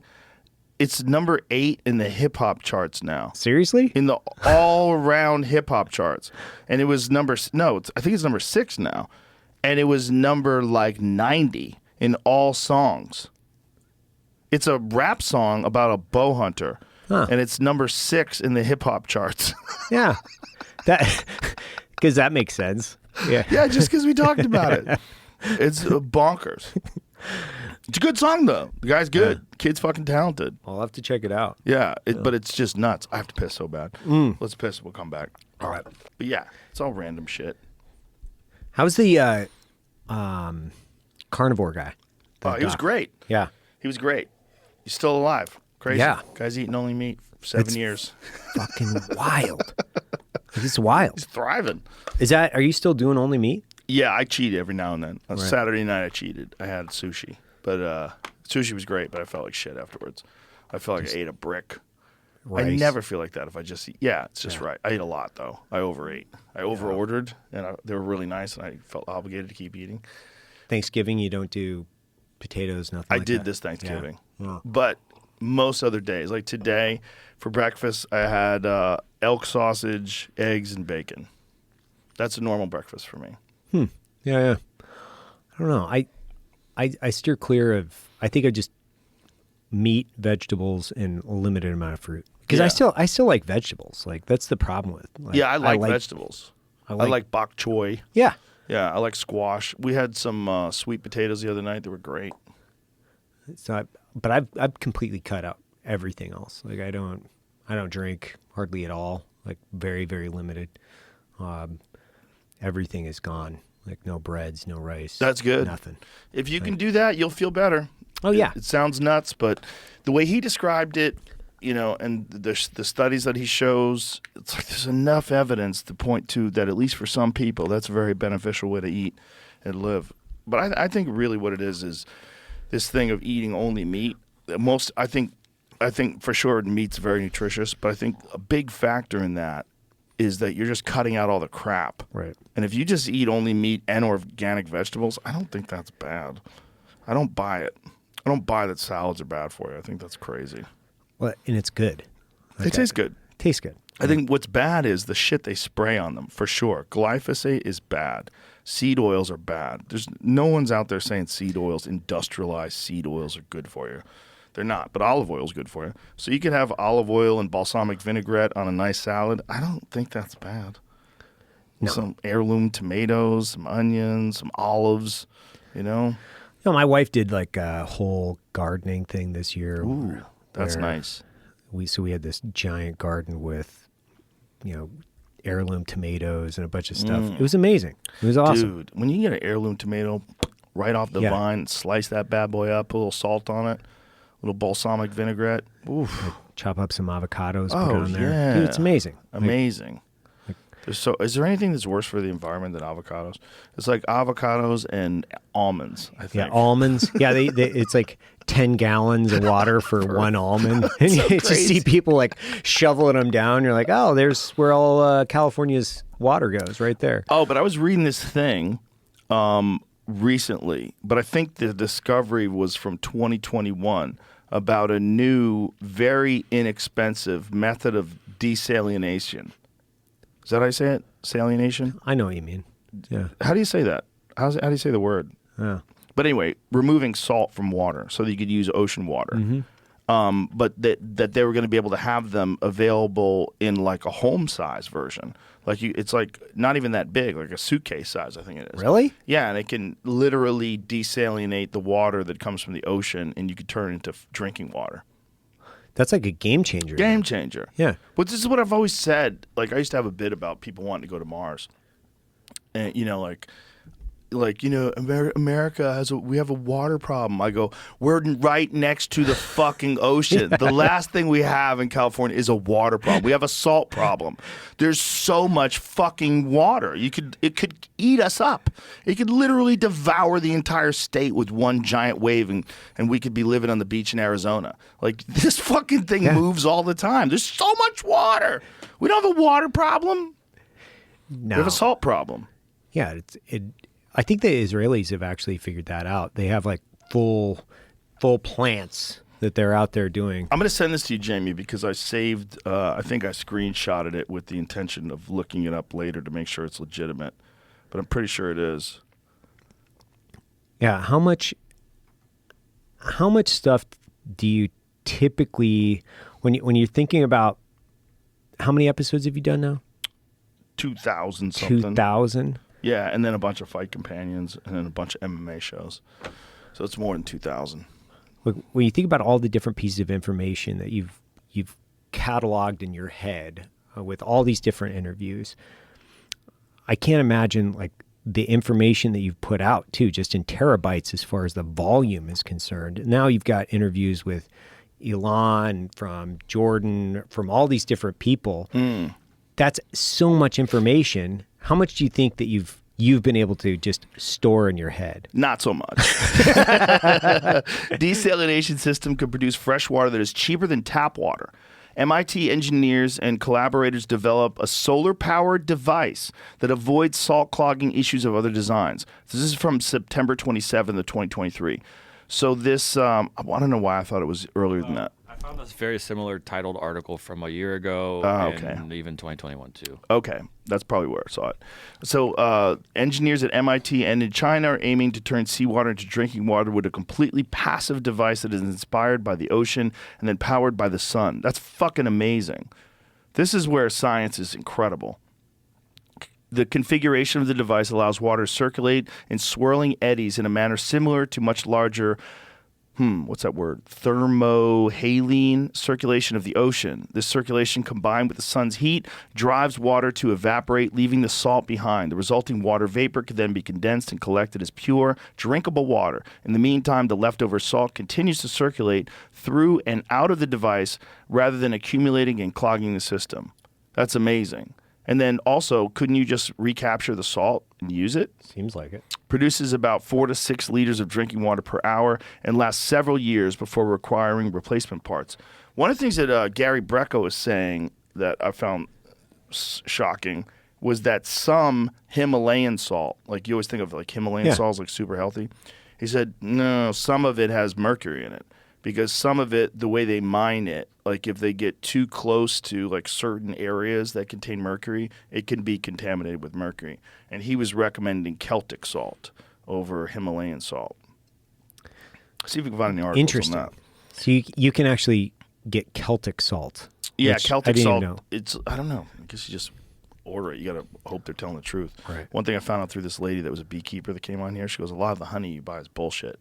Like when people are buying honey, they're buying like corn syrup. They think they're buying honey. It's like some honey. It's like drugs. They're cutting it with baby powder.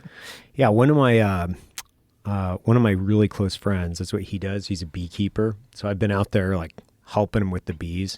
Oh, it's saying Celtic sea salt and Himalayan sea salt can expose your children to too much lead, mercury, and other heavy metals. Whoa! So Celtic salt can have it too. So none detected. So it looks like. What's the best salt? So Celtic gray sea salt, it seems like it has a lot of mercury. It's lead. It's blue as lead. It's a lot of lead. Mediterranean sea salt. So what has the least lead seems like Israeli sea salt. Of course it does. I don't know who made this test. Right. Did the Israel Times put this out? I don't know. There is mercury, though. No pink salt does not contain mercury. Unrefined sea salt. There is. So it's controversial. Minerals in it, but also other minerals in it. Well, who's saying it doesn't include mercury? Where does it say no? You said no, sea salt does not. It said pink salt. It didn't say the sea salt. It said specifically pink salt. No, pink salt does not contain mercury. Okay, but some can. But it said. I mean, is that people that are selling it? Yes, it's from Nepal. Okay, maybe from Nepal it doesn't contain mercury. What they were saying, I think what Gary Brecka was saying was some of it's from China that contains mercury. Well, that's not Himalayan then, is it? Well, I guess it technically is. I don't know. I don't know. I mean, when I'm buying salt, I'm not really looking into it. You know what's really fucking good? What is that? There's this veteran-owned company. Is it Firecracker? Firecracker. Yeah. Dude. That stuff's legit. It's so legit. Here's something that you can do, which is you put a little bit of that in your coffee. I'm telling you, dude, it's good. Woo! It is good. I bet it'd be good in bone broth. Oh my gosh, man. That stuff, like hard-boiled eggs, game changer on hard-boiled eggs. I'll make, the other day I had some people over and I was like just chopping This is it right here. hard-boiled Firecracker eggs. Farm. Yeah, I love this guy. Super legit. Yeah. And tastes good too. It's amazing. Yeah. Sauces come with all the sauce, right? And this sounds like a straight up commercial. It's not. I love this guy and I love his product. It's awesome. So you know the dude who's running this company? Yeah, we DM each other back and forth all the time. Oh, that's cool. And he sent me and Mike Glover and Andy a bunch of this stuff. And most of the time I'm like, I think I found out about it from Eddie Gallagher. Oh, yeah. Eddie loves it too. It's legit. It's very legit. It's hot as shit. I put something, when I got it, I cranked it out, put it in my hand and licked it. I was like, whoa, daddy. My daughter had some kids over and they were messing around in the kitchen and they got some in their fucking eyes. Oh my God. Oh my gosh. You know what's shockingly legit? This stuff. Wicked Cuts, Carolina Killer beef jerky. Is that hot? Oh my God, is it hot? It's like hot sauce. Like fucking Carolina Reaper hot. Okay. All right. Like uncomfortable hot. It's like, damn. Because you think like a big company like Wicked Cuts, they're not going to fuck you up. No. They're going to give you a little hot. Yeah. It's like if you get one of them, what is it, Burger King has a spicy Whopper, like a ghost Whopper. Sure you do. Yeah. You're not fucking anybody up with that Whopper. This stuff will fuck you up. Really? Oh, it'll fuck you up. You want to try a piece? Yeah. It'll fuck you up. Throw me some. It's legit. It's good too. It's moist. I hope it's not like preservatives that make it moist like that. Right. You always wonder. Because like whenever I get jerky from like the butcher, like I'll have some of my elk turned into jerky, It's not the most moist. No, you know, it's dry. It's tough. It's good. It's delicious. It's good for your jaw muscles. Yeah, like I started using one of those stupid jaw muscle things. I have one of those. You do too? Jazzercise. Yeah. I use that all the time. Yeah, I use it while I'm doing. I actually learned this from this guy that I follow on Instagram. Shout out to Bill Maeda. He legit. He does it while he does neck exercises. I'm like, oh, that's legit. Put one in your mouth while you're doing the iron neck. It's legit, right? Mm-hmm. Spicy as fuck, right? Yeah, like shockingly hot. Yeah, like yo, you're not playing. That's legit. Woo! Like I like a hot sauce, man. Senor Lechuga, half-face blades. They did a combo with Senor Lechuga. Yeah, and they put out this. It's got dried tomatoes, sun-dried tomatoes. It's got I forget what the hot is, but it's also got truffles. It's fucking so good, and it's hot. It's got like real. Senor Lechuga is so we did 3. We put together 3 different sauces that I love that are like a collection, and one of them is the half-face blades version. So half-face blades, by the way, awesome company. They make fucking amazing knives. And he's actually making me a set of chef knives and a couple other knives with the antler shed from the big bull that I killed with you 2 years ago. Okay, yeah. So we got a shed from that bull, and he's making knife handles. Yeah, I got some out of my moose that I killed with Dudley a few years ago. And it was a dink. It was like a tiny little bull moose, but delicious nonetheless. And I got a bunch of chef knives from him. Oh, that's so cool. It was so cool. And they're it's ceremonial, right? You pull them down off the rack. You're cutting into the steaks or the moose meat or whatever it is that you're eating. It's phenomenal. From an animal that you harvested. Everybody loves them. They're like, these are fucking awesome. Yeah, that's killer. Yeah. Yeah, stuff like that's killer. So my point was, Senor Lechuga hot sauce. That's another one. Like, if you like it hot but tasty, Senor Lechuga will fuck you up. That stuff fucks you up, right? Dude, I ate a whole bag of it, and I was playing pool, and I had my stomach was hurting. I was like, oh, boy. I was like, this is rough. Yeah. That's no joke. Yeah. Like, that is no joke. Yeah, surprisingly, for a big company to put out a beef jerky that's that spicy. Woo! So what's next? What's going on? Like, from a context of like, what do you just opened up your club? What's the next big thing? Are you going on tour? I don't know. I'm thinking about starting touring again. I think right now I'm just having fun. And, now that hunting season's over, I can chill. I'm getting back into jiu-jitsu. I want to do that soon. And then just fucking enjoying my time. Yeah. That's it. I think we were talking about this in California. Did you build this here, like as part of like getting reps in, just getting rep after rep in? Yeah. Well, I built it because there wasn't a home base here. Right. When all these comics came out with me, when we moved out and we found out that we could perform in Austin. And for comedians, like performing is like a drug. It's like you can't perform. Like LA shut everything down for so long. And then the grapevine got out that like from November 2020, we were doing shows here totally irresponsibly, indoors. And they were like, what? They're doing comedy indoors in Austin? This is crazy. Packed shows. And we put them up on Instagram. People were like, what the fuck? This is nuts. And so many comics started moving here. And then I realized what we missed about LA, we missed about the Comedy Store, was that was home base. And that you need, like comedians need a community. You need like a home club. You need where a bunch of comics hang out, you fuel each other, everybody inspires each other. When you're seeing these guys like Brian Simpson going up and murdering, he's doing all this new material, and Shane Gillis is going up and murdering, and Tony Hinchcliffe is going up and murdering. There's like a feeling in the building. Like there's an excitement to the building, and that's what I wanted to create here. I wanted to create a real home for these comics, and I also wanted to create a real development platform. I think that's a key part of comedy clubs that's missing from these places that just want to make money. Because you could take your Sunday and Monday and just bring in headliners and pack the house and make a lot of money. Or you can do open mic nights and develop talent and have these people have a real opportunity to get up at the best comedy club on earth for their very first time ever and go up and do a couple of minutes of jokes and see if you can get a laugh. And you never know. You might be good. You might have it in you. You might be that fuck up in school that they always told you you're going to be a loser, but you have a funny way of saying things, and you go up and maybe you have some insight that other people, maybe they would be too scared to say, or maybe they wouldn't notice it, or maybe you'd point something out. You never fucking know. And the only way you get to develop talent is if you have some sort of a place for people to perform that aren't any good, that are just starting out. And so we set aside 2 nights for that. Every Sunday and every Monday, we have open mic night. And we also have people that work there are aspiring comedians. So all the door people, they all had to audition with their act. So the talent coordinator, Adam, had to go and watch them perform. And there was this giant audition for door people, for people to get jobs at the club. So there's this feeling in the club like everybody's coming up.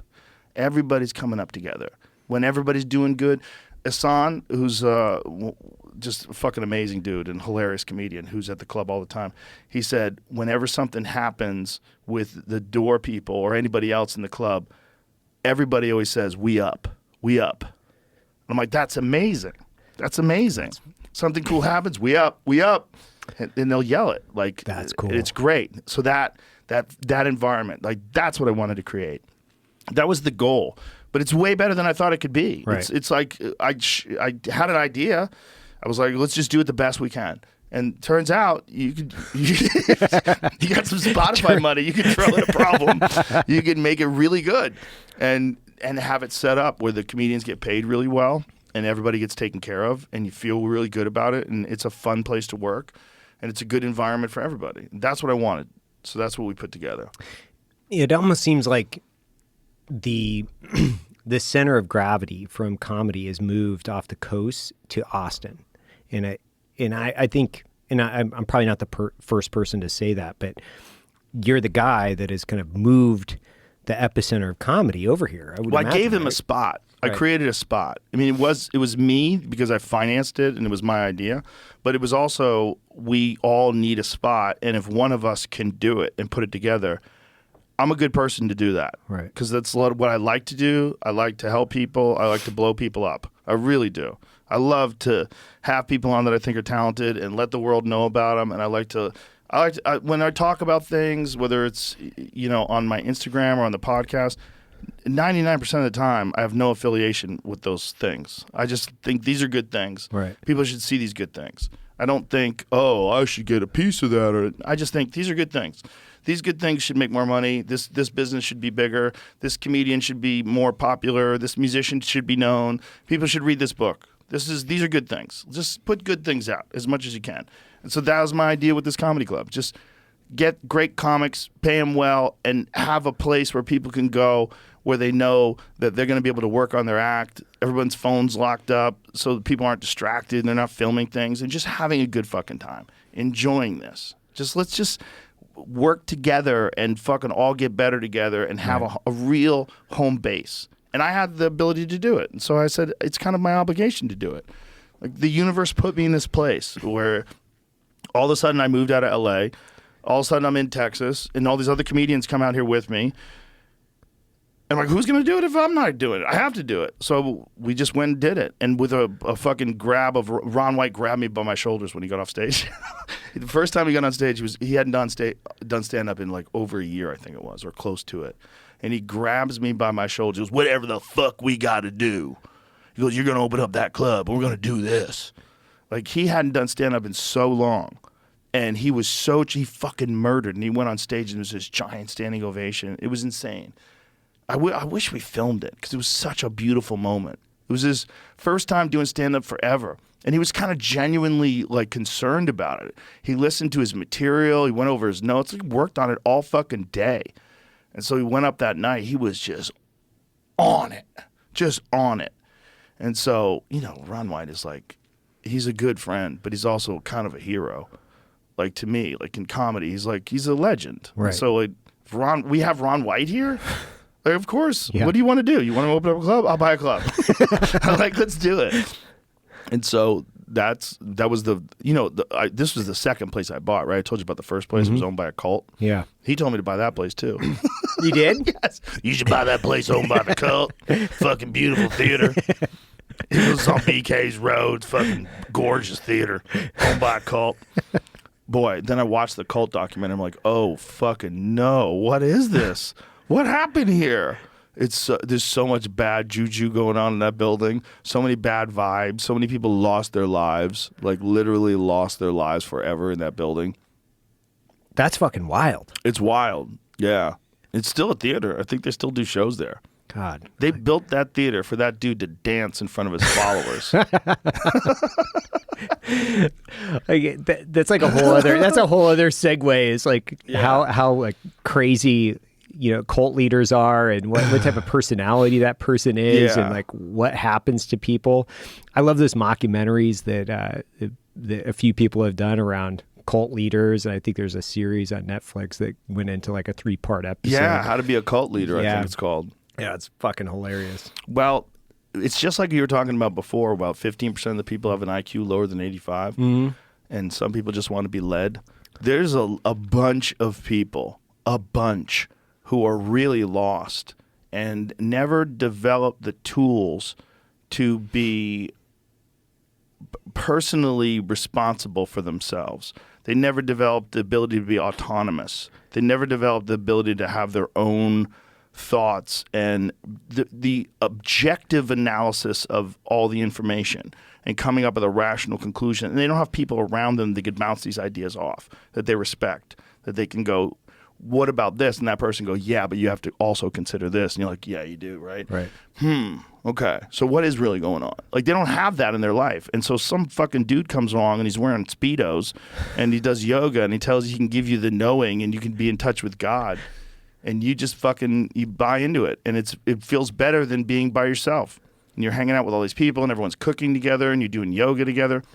Seems good. Seems great. It seems like a good time. Like that Wild Wild Country. Yeah, yeah. You remember that? Yeah, that was great. Me and my friend Todd were talking about this once, and he's a real sweet guy. He's a funny guy. But he was like, in the beginning, he was like, God, I want to live like that. He goes, it all goes bad at the end. But in the beginning, I'm like, God, I want to live like that. I go, I kind of want to live like that too. Everybody wants to be a part of something bigger than them. And especially if it's like a cool community where everybody's nice to each other and you're all connected to God and you're all like part of this movement of spreading love and hope throughout the world. Seems great in the beginning. Yeah, it seems utopic. Yeah. It's like a drug. I think people have this natural inclination to look towards a leader. So it's like looking towards an alpha chimp in a pack or the leader of a tribe. There's a natural inclination to look to someone who gets it. And if your brain's not that good, someone can come along and fucking throw Scientology in your face. You're like, I like it. I like it. I like it. What do I get my own planet when I die? You can convince them. You can fucking sell it. Especially if you're successful, like if you're running like a giant church, like clearly you must know what you're doing. You just pulled up in a Rolls Royce. This guy knows what he's doing. He's a cult leader. He comes out. People are like open the door for him. They're calling him the beloved. You're like, he must be legit. Maybe I found the real guy. Yeah. A real guy's attached to God energy. How do you think about that from a leadership perspective?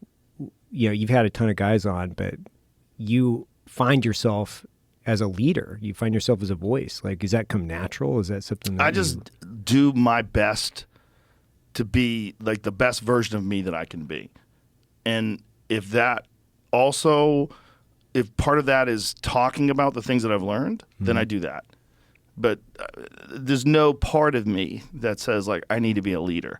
I think you could really fuck your head up if you start believing that. And I think that's where the cult starts. That's what the cult started. The guy goes, I'm a leader. I need to teach these people. They need to follow my way. It's like, probably not. Maybe you need a leader too. Maybe everybody needs to like work together. Maybe that's a better option. Like, I think the whole leader thing is like, there might be people that you admire or you see them as someone who is a great example of how to live life, like whether it's Jocko or many of these people that like put that out there. Like Jocko is one of the best examples of it. Like he's written books about extreme ownership and there's valuable lessons in that kind of stuff. But I think even with guys like him, it comes natural. It is just like this. He is just telling you what he learned. This is real. This is what you need to do. If you want to get ahead, you got to fucking take accountability for your own life. You got to embrace your fuck ups, embrace your failures, figure out what you did wrong, regroup, get back after it. And those are super valuable lessons. And you can call him a leader because of those lessons, but really what he's leading is the example of an excellent life. Right. And that is the best thing that we do for each other. We lead by example. So you can see a guy who, like, I was hanging out with this friend of mine who's this very wealthy guy who owns all these businesses. And one of the things that I was, like, super, like, inspired by is how nice he is to everyone. To everyone. Everyone he meets. He's super friendly and engaging, but genuine. Like, I'm with him all the time, so I know if he's turning it on or turning it off. It's never off.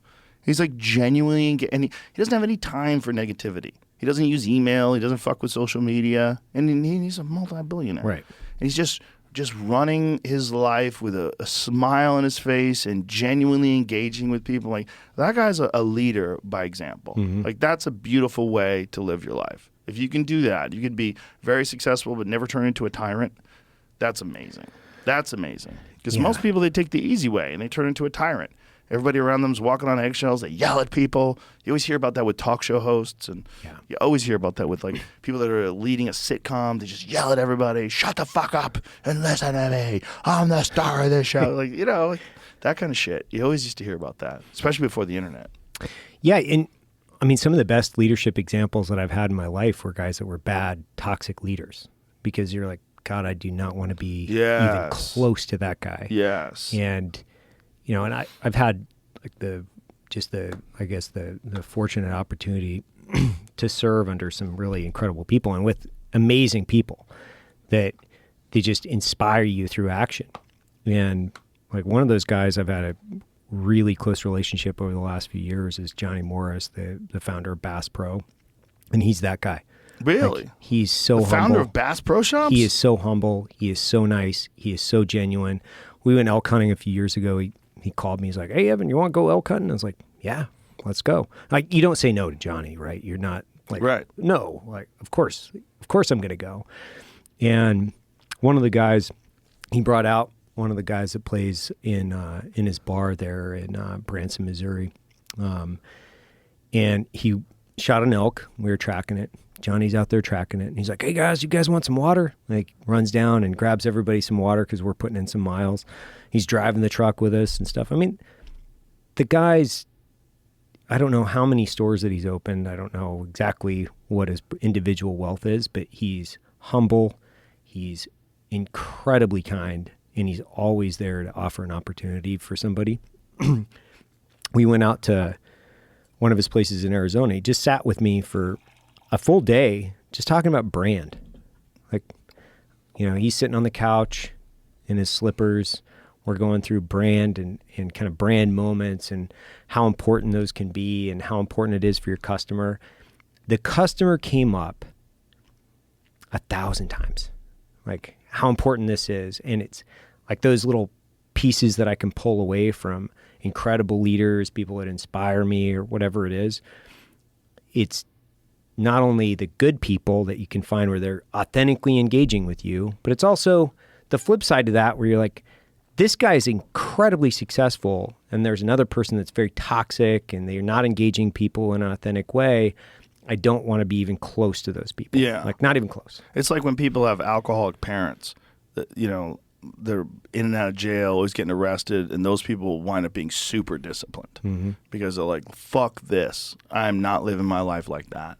You know, I'm not where cops are banging on the door at 3 o'clock in the morning to pull your dad out of bed. Right. Like, there's a lot of people that live their life by the negative example. They go, I am never going to live that life. I know a lot of people who don't drink at all, not because they have a drinking problem, but because someone in their family had a drinking problem. It's one of the reasons why I've never done coke.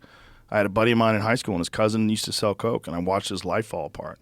And I remember thinking, oh my God, like, this guy was fucking so normal and cool, and now all of a sudden he's like a vampire, like hiding and just doing coke all the time.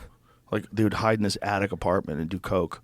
Him and his girlfriend, they look pale and they're like, oh my God, you guys get bit by a vampire. It's like the cocaine vampire came along and stole your life. The cocaine vampire. Yeah, bro, that vampire steals people's lives. I remember it from high school. because it's not like there was a lot of coke heads in my neighborhood, but there was enough people that did coke where you watched the change in their personality, where it just all became about getting coke. They just wanted to get coke.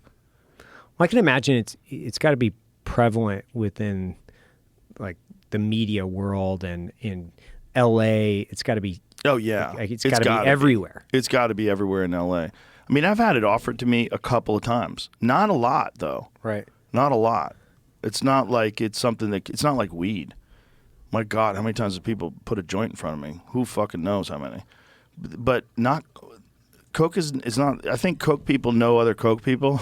They fucking know you got that vampire mark on you.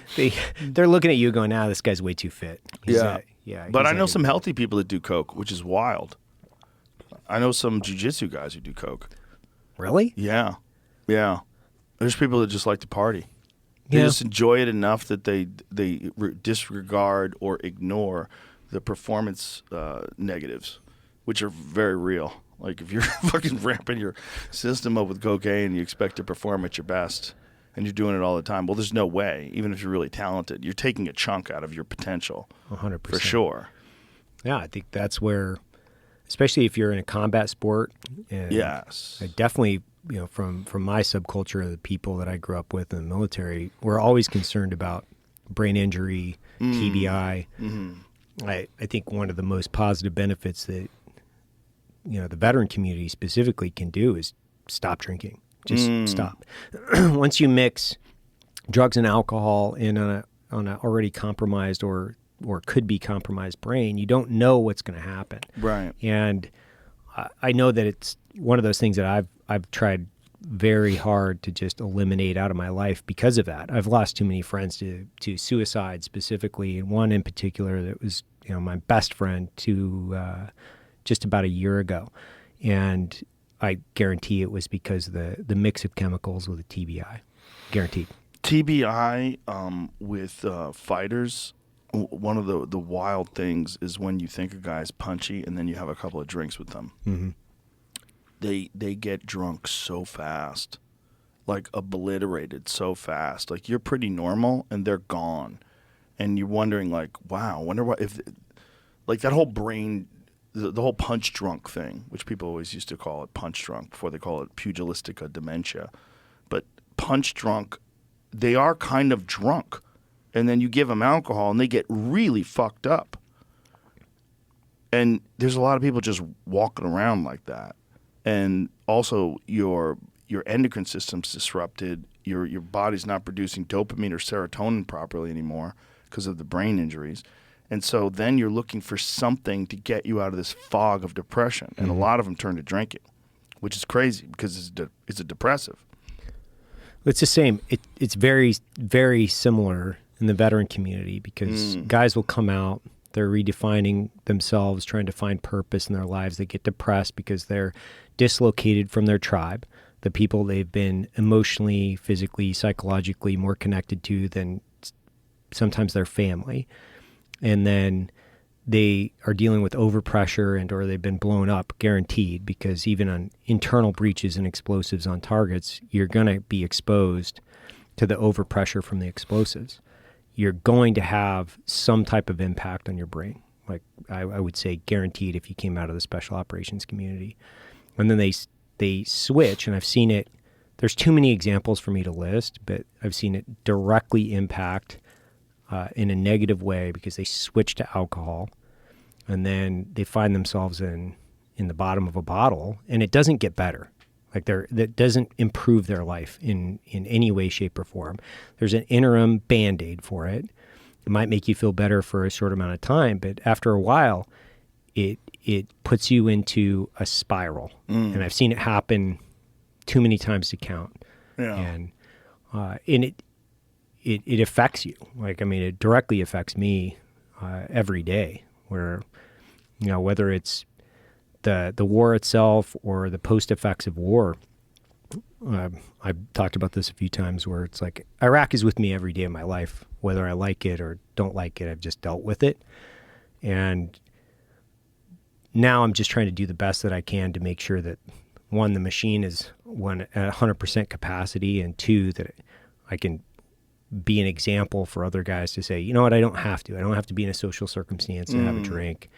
I can reach out to a friend even if you just reach out to people now and again and just say, hey, what's up? How you doing, man? Like, that's it. It helps. It does. It definitely helps. And I think I think that's one of the reasons why fighters and military guys find each other a lot. And there's a huge percentage of veterans that get into jiu-jitsu and some of the things after service. They're looking for a community. They're looking for a tribe. They're looking for something physical.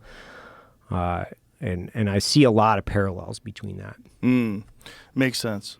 Yeah. I would think military guys like jiu-jitsu and martial arts would be an automatic. It makes sense. Makes sense to help you transition. And also just a great thing to keep your head in check, keep your mind right. It's martial arts, particularly jiu-jitsu, is a really good one because there's no head impacts. And, you can keep your mind right. The problem with sparring, like if you get into striking sports, you're getting damage, whether you believe it or not. Even if you're light sparring, you're getting popped. You're getting jabbed. Every now and then someone hits you with something a little stiff. You see stars. It happens. It always happens. I can't remember a time. You have to have like really good training partners when it comes to striking, where you really trust them that they're not going to hit you hard. And even then, sometimes accidentally they hit you hard. Right. Like you zig when you should have zagged. You run into something. It just happens. But with jiu-jitsu, you cut that down, way down. Like the amount of head injuries and impacts and concussions in jiu-jitsu is tiny in comparison. Every now and then you accidentally collide heads or you accidentally catch a knee to the head and you get knocked silly. That does happen. But for the most part, it's like the safest way to engage in combat sports. And also it's one of the rare ones where you could do it with a buddy and you could both go full blast and you don't have to worry about killing each other. Because if you're going full blast in gym kickboxing, you're going to fucking break your brain 100%. And I know a lot of guys who've done it, and I used to do it. We used to go to war. We didn't spar. We beat the fuck out of each other. We hit each other full blast all the time. And it was all just about having good defense and being able to move around away from shots, but the real shots were coming your way, and you got dinged up a lot. And if you're doing that like forever, all throughout your years, like Jerry Quarry is a good example. Jerry Quarry was a boxer who fought Muhammad Ali on his return when he took those 3 years off. And Jerry Quarry was like notoriously tough, just would eat fucking punches. Well, his brother was like him too. And I think his brother only had like one professional fight. They were just always sparring in the gym. His brother wound up with brain damage just as bad as Jerry. Horrific brain damage just from the gym. The gym fucking counts, kids. If you're listening out there and you're sparring and you're fucking tuning up on your friends and you guys are beating the shit out of each other, that counts for the rest of your life, whether your coach is telling you that or not. Those sparring sessions, if you're going in there and you're getting dropped and you're getting rocked and you're rocking people and dropping people, you guys are giving each other brain damage, 100%. And I was just having a conversation with a friend of mine who was a professional fighter who is now dealing with one of his friends who's suicidal, who used to be a professional fighter. And they were talking about the sparring sessions that they had. They were talking about, Jesus, maybe we shouldn't have been beating the fuck out of each other all those years. Because they would go to war. And in the early days of MMA in particular, now they're a little bit more sophisticated about it, and they're much more aware of preserving yourself. Like there's certain guys like Max Holloway doesn't even spar. He just fights. He says, I know how to fight. I don't want to get beat up in the gym and go into a fight compromised. He goes, I want to go into a fight 100%. So I don't even spar. He just does drills. And, he's one of the best alive. But then there's guys like Sean Strickland that spar constantly. Did you see his house got broken into? Yeah. Pull that video up. What a wrong house to break into. Out of all the houses. Out of all the houses to fuck with. That guy, UFC middleweight champion who is a gun nut. Yeah. And really knows how to use guns. Yeah, out of all the guys. Yeah, he trains. You see every photo that he has when he does YouTube videos, just fucking ARs on the wall behind him. Like, he's not fucking around, kids. He's ready. He's hilarious. That guy is... He's hilarious. He is hilarious. He's very funny. He's like... He's so marketable as like an anti-hero, but also a hero. Yeah. He's a guy. Like, so here, go to the volume. Give me some volume. So there's this drunk guy, and he's outside Sean's apartment. Sean sees him. It's the music playing.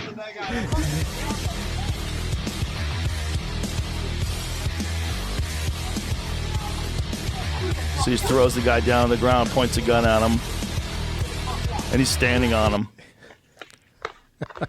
I don't know what the guy was doing. It seems like the guy was just obliterated drunk, and he thought the guy was trying to rob him. But I think the guy was just shit-faced, and he was looking for his keys or something. No. What was he doing? It says he was arrested. Oh, he hit a curb. Okay, so he was driving drunk. He stomped out a girl. Oh, my God. Oh, a security guard saw him stomp out a girl. He jumped into his car and drove off. Security followed him. He hit a curb, completely shredded his tire, drove on the rim for a while, then jumped out and tried to hide at Sean Strickland's house. Gosh. Yeah, whoops. Wrong dude. Hide. Wrong dude. That's karma. That is the universe sending you to the wrong spot. the gravitational pull to Sean's house. He was such a cunt. Strong. He was such a cunt that the universe guided him to the absolute worst place he could ever be while he just did those things. Yeah. Stomped out a girl, drove drunk, smashed his car into a curb, ditched it, tried to hide at the absolute wrong spot. Like that guy's social media, has got to be some of the most entertaining social media. Oh, he's hilarious. Yeah. And he's a champion. So it's like he's behaving like a wild young contender, but he's the number one guy on earth. I mean, look, it's hard to say. Look, people can say what they want about that Adesanya fight. Oh, Izzy wasn't himself. Dude, he wasn't himself because he got clipped with a bomb of a right hand by Strickland in that first round. Strickland connected with a picture-perfect right hand, rocked Izzy, and then hit him with... How many shots did he hit him with afterwards? 8, 10 clean shots to the head, left hooks in the clinch? I mean, of course he wasn't himself after that. Right. You get hit like that in a fight, you're Fucksville for the rest of those. I mean, he probably doesn't remember those rounds. No. He fought 5 rounds compromised. Who knows how dinged up he got? Only he knows. Only Izzy knows how bad he got hurt in that first round. But when you get rocked that way and your legs give out and you go down like Izzy did... That's a concussion, kids. You got rocked. That's a real getting rocked. That guy did that. So you could talk all the shit you want, because Strickland seems like he's got this awkward style and people think he's not as good as he is. But you watch him tune dudes up. You're like, that guy's a motherfucker, man. Out of all, he spars more than anybody in the UFC, and they put a mouthpiece that measures how many times you get hit. He gets hit less than anyone. Seriously? He's got phenomenal defense, man. Holy shit. Phenomenal defense. His distance management is off the charts. And it's because he's constantly sparring. So, that's what he does better than anybody. He fights. Right. And when he spars, if you've seen the videos of him sparring, he's fucking fighting. You're fighting him. Yeah. Guy boxers come in and talk shit, he beats the fuck out of them with just boxing. He's fucking dangerous, man. So the universe led that guy to that man's house. That's like perfect karmic justice. Oh, it's beautiful. Yeah, it's for a guy who stomps out a girl and then drives drunk and shreds his car and tries to run. That is the absolute perfect way. And then it's all on camera. It's amazing. Yeah. It's the universe. Sometimes it delivers. Yeah, sometimes there's an opening and that fucking wounded gazelle wanders into Sean Strickland's house.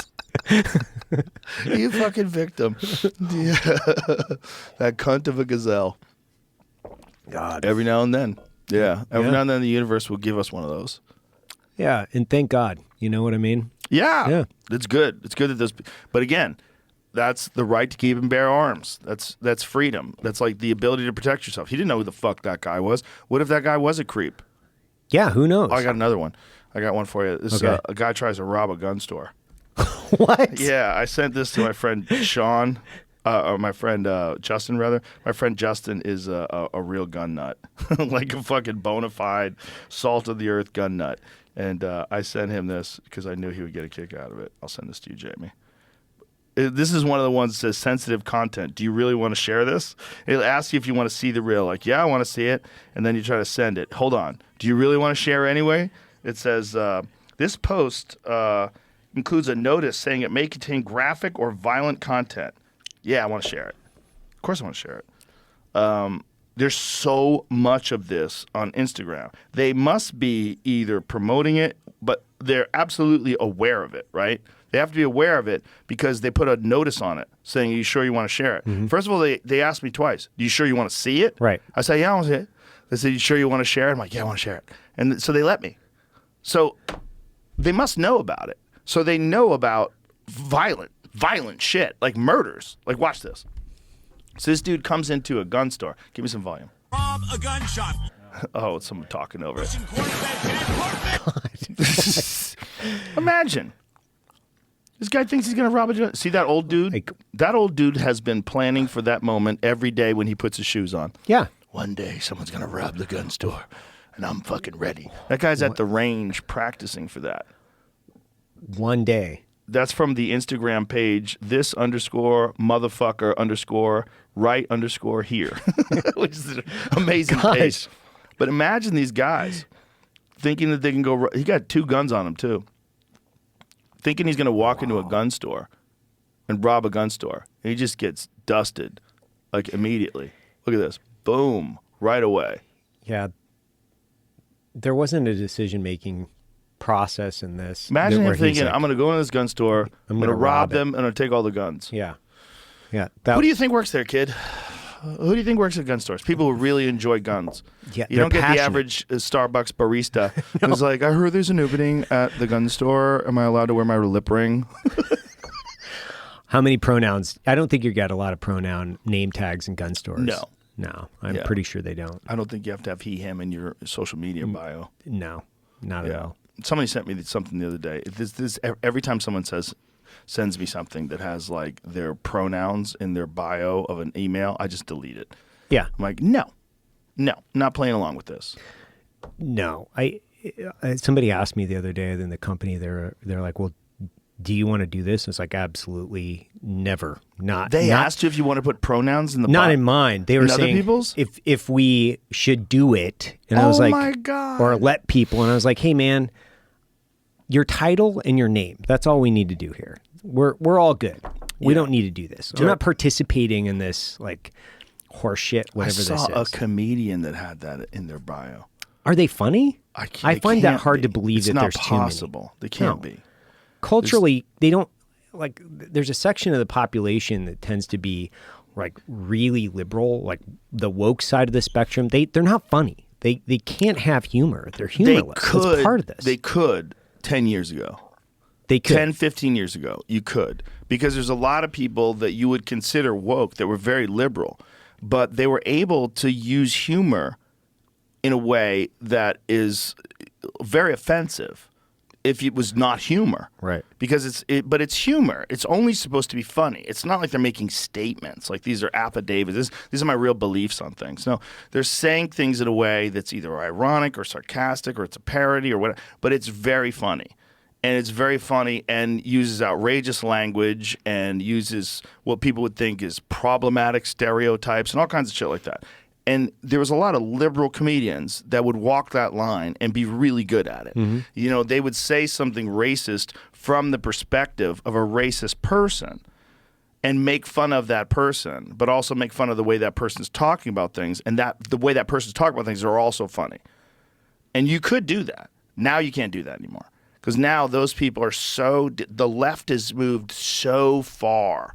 It's so far into this weird world of Narnia where, you know, like gender transition surgeries are cool. Like, yeah, you should be support trans kids. Like, what are you saying? The fuck are you saying? Support Ukraine. Like, are you sure? Did you go over there? What are you saying? What are you saying? Free Palestine. Free Palestine from what?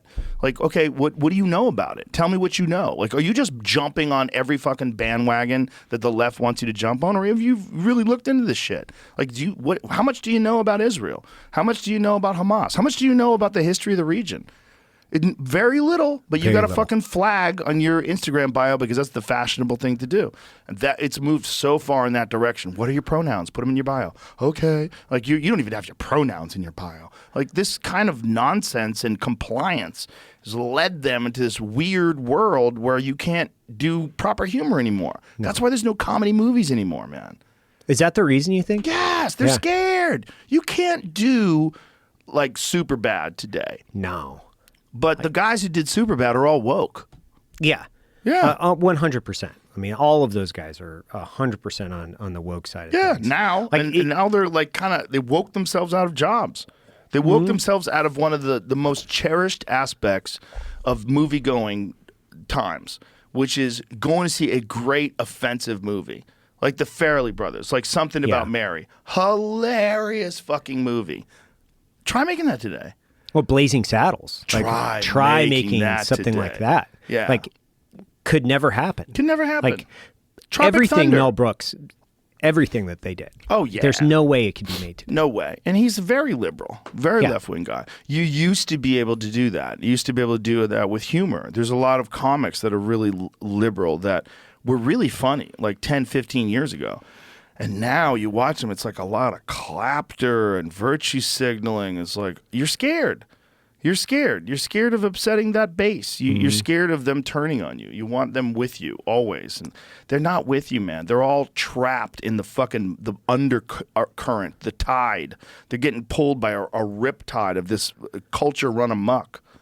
And they don't do anything to stop it. And that's why guys like Bill Maher are interesting. Yeah. Because he does. He does. He never stopped being a real comic. Even in the tide of all this crazy left shit, he's like, wait a minute, what the fuck is going on? Like, what is happening here? Like, he's not, he's one of the few guys that's saying, hey, Biden, fucking step down. Like, what are we doing? Like, what are we doing? The fuck is happening here? His time is gone. This is nonsense. Do you guys want to win this thing? Like, what the fuck are you doing? And that's against what most of that ideology wants you to say. Well, they've lost the ability to be objective in anything. Yeah. Right? So if you don't agree, if you don't pass the purity test, yes, then you're going to be on the right. You're a Nazi. Yeah, you're going to go over here. You're a fascist. You're labeled as something that you're not. Obviously, just because you want to have a different opinion, there's no ability for people to have a constructive conversation, be objective, bring in facts. They've got to make it personal. They've got to go really deep into these obscure philosophical conversations that don't make sense. I think part of it is I truly do believe that there's part of this that's directly contributed to from our strategic enemies. I think that we're in the middle of this information operation, and I think people wittingly and unwittingly are participating in this crazy, chaotic narrative, and they're saying, but this is what we need to do. Actually, what you're doing is you're just directly relaying propaganda. That's what you're doing. And you're trying to cause cultural divides, and they're trying to divide us. They're trying to make us argue because they're the ones that directly reap the benefits of all this chaos. Who else would reap the benefits of this? Yeah, it's laid out by Yuri Bezmenov in the 1980s. Yeah. And people who haven't seen that, go watch this video. It's on YouTube. Former KGB defector Yuri Bezmenov, he outlines how Russia has invaded our education system and what they're doing to try to destroy our culture. And whether or not you believe in that shit or not, just listen to what he's saying and see what's happened. He is outlining exactly how it would take place. He's off by about 10 years. Yeah. But he outlined it in terms of how many generations it would take for a complete moral decay and a complete an erosion of our faith in the democratic process. And all of it's laid out. All of it's laid out exactly what you see. And that's the enemy of comedy. Like, if you're going to fucking fall in on that, like, you can't be funny. No. And you can't be funny and be involved in this fucking chaotic war. I was watching a jiu-jitsu coach online. They were talking about whether or not he supports trans women competing in women's division. And he was saying, of course I do, because I'm not a Nazi. We're not Nazis. Right. So if you don't support biological males competing against women in jiu-jitsu matches, you're a Nazi. I was like, this is crazy. This kind of nutty shit has made it all the way to jiu-jitsu. Do you think that eventually it loses the effectiveness of the term if they're just overusing fascist and Nazi in every sentence, do you think eventually it at least runs out of inertia because they've used it so much that it loses its effectiveness? It definitely does, but the problem with that is there's real Nazis out there. Yeah, exactly. That's the problem with crying wolf, right? Mm-hmm. Like one day you're going to see a real wolf. Like, oh my God, that's a wolf. And everyone's like, shut the fuck up. Like, no, guys, that's an actual Nazi. Right. Like they have a swastika on their back. This is a real Nazi. Like real Nazis are real. That's what's so offensive about calling someone who doesn't want a biological male with a mental disorder to compete against women in a jiu-jitsu match. That's why it's so offensive to call anybody who objects to that a Nazi. Because there are Nazis. Like, no, I think biological males have a massive advantage. And I'm not going to live in your Narnia world and pretend they don't, because it's fucking stupid and it's dangerous. And that's the reality of the world we're living in right now. There's a bunch of people that, whether willingly or unwillingly, knowingly or unknowingly, they've given into this. What percentage of it is put out by our enemies, what percentage of it is really effective psychological warfare through manipulation of social media algorithms and through use of bots and troll farms, that shit's real. It's 100% documented.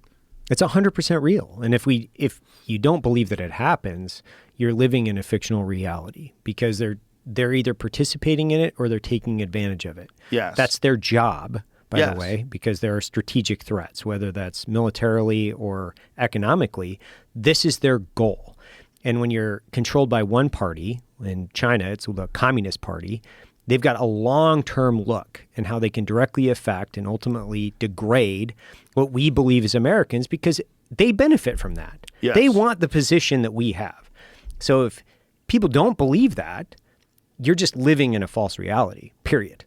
Yeah, you're living in a false reality, and you're not taking into account all the things we discussed earlier about some people fall into cults. Yeah. Some people, 15% of them have an IQ below 85. Like, all that shit is a factor because they're really easily led. Easily. And if you are one of those people, maybe you don't have an 85 IQ, maybe it's 89, maybe it's 90, maybe you're just gullible. You can get sucked into thinking that this is the only way to think. And if you see it magnified in your social media algorithm because of China and because of Russia and because of these troll farms, which we absolutely know exist, it shifts the narrative. It shifts the way people discuss and think about things. It shifts what's acceptable. When people start going against the grain and they get attacked by all these trolls, it fucking puts the brakes on a lot of discussions.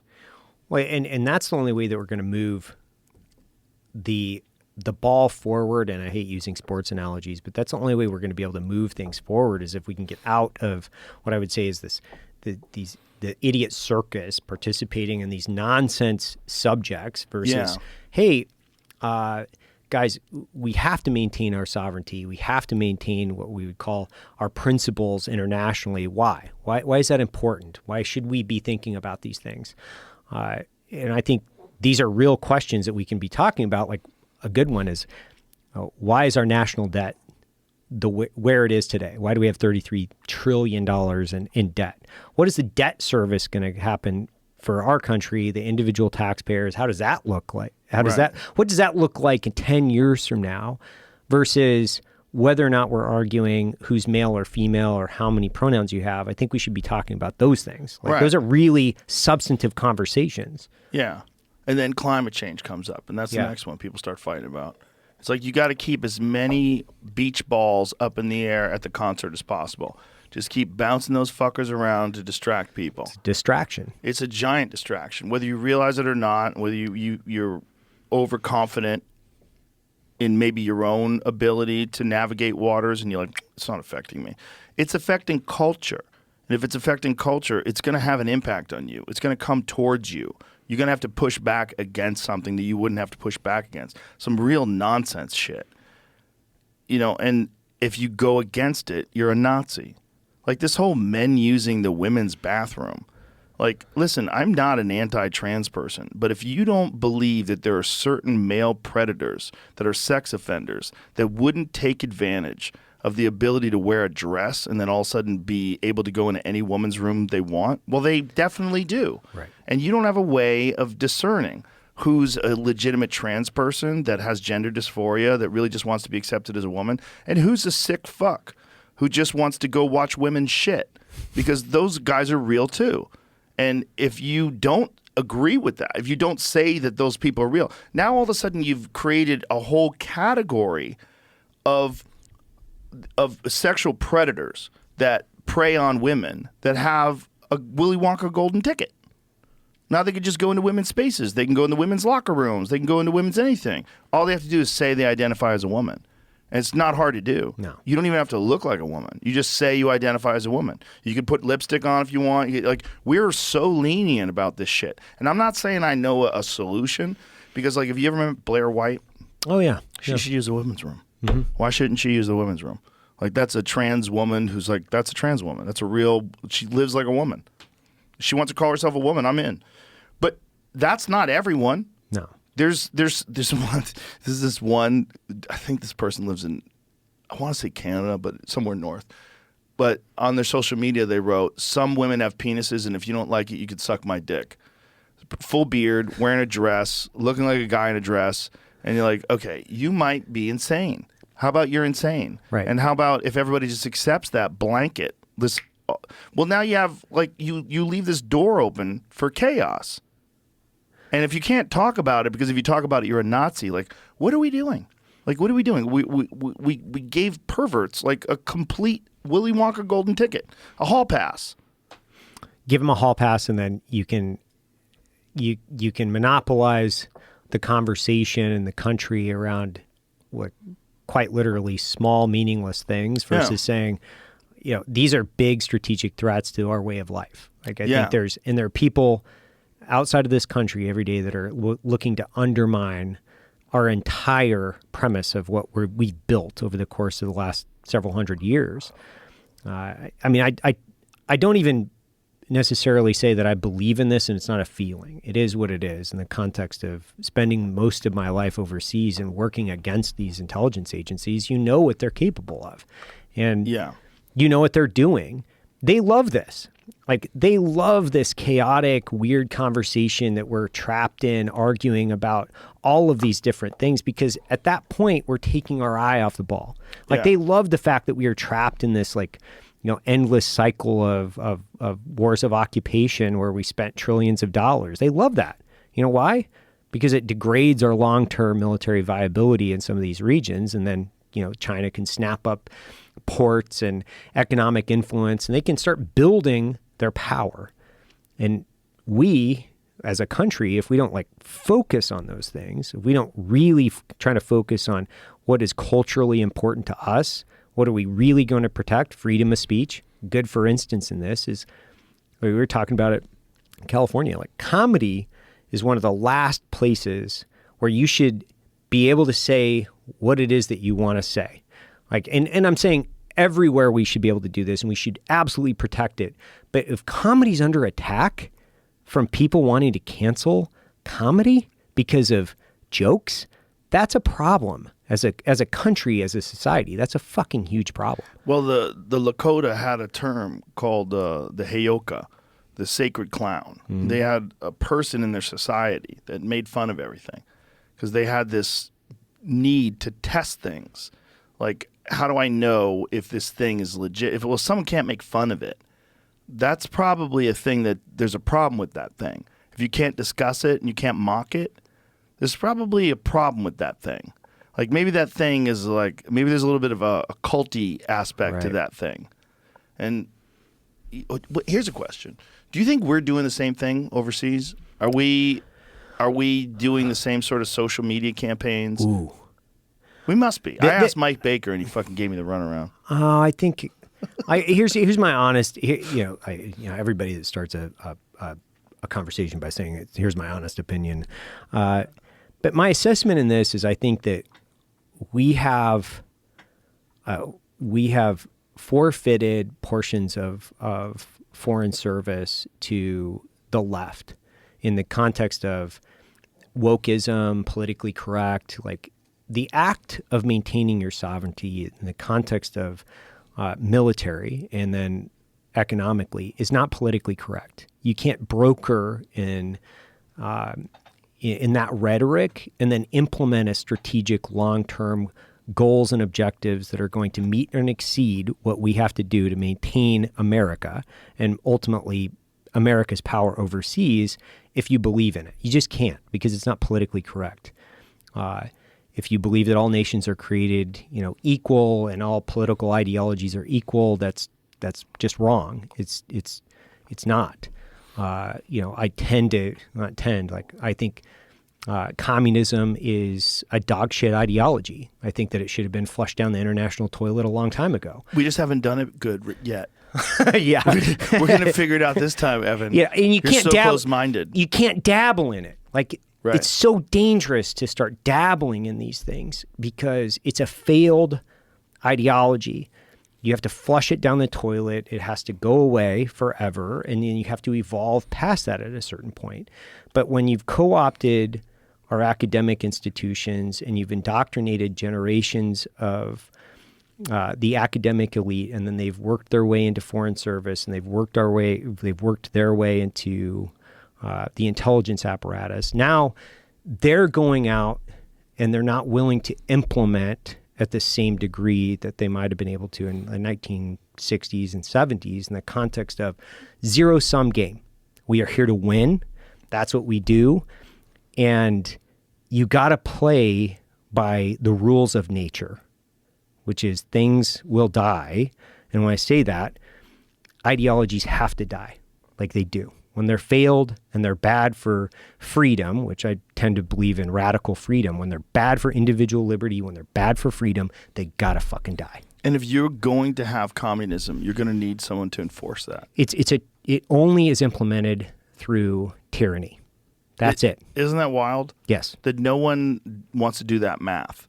They don't want to get to the 10th problem. Right. They want to stop at problem number 7 and go, well, it's really important that we share wealth, and the economic disparity is wrong, and we should all have money from the state and equal money, and we should all share, and billionaires shouldn't exist. And okay, how do you make that happen? Right. How do you take the money from the billionaires? Who do you give it to? Who gets to decide who gets what? Do we vote on where the money goes? What about those people that are under 85 IQ? Are they voting on this too? Right. They're going to vote for free Twinkies for everybody. free Twinkies and Mountain Dew. Yeah. If you just had, should all the billionaires spend their money on free Twinkies and Mountain Dew, and you just left it to people who aren't billionaires to vote for them, yeah, fuck those people. They're just going to vote it in. Should we take 90% of the money from people like Bill Gates and Warren Buffett? Fuck yeah, they don't need that money. Click. There's a lot of people that'll tell you that. Yeah. They don't want, like, if you're starting off, you're playing a game, like the game's capitalism. If you're starting off and you're 20 years old, 21 years old, and you don't make any money, and you're out there trying to find your purpose in life, and then you see someone who's been playing this game for 50 years, and he's flying around in a fucking private jet and getting driven around in a Rolls Royce, you're like, fuck that guy. Yeah. Fuck him.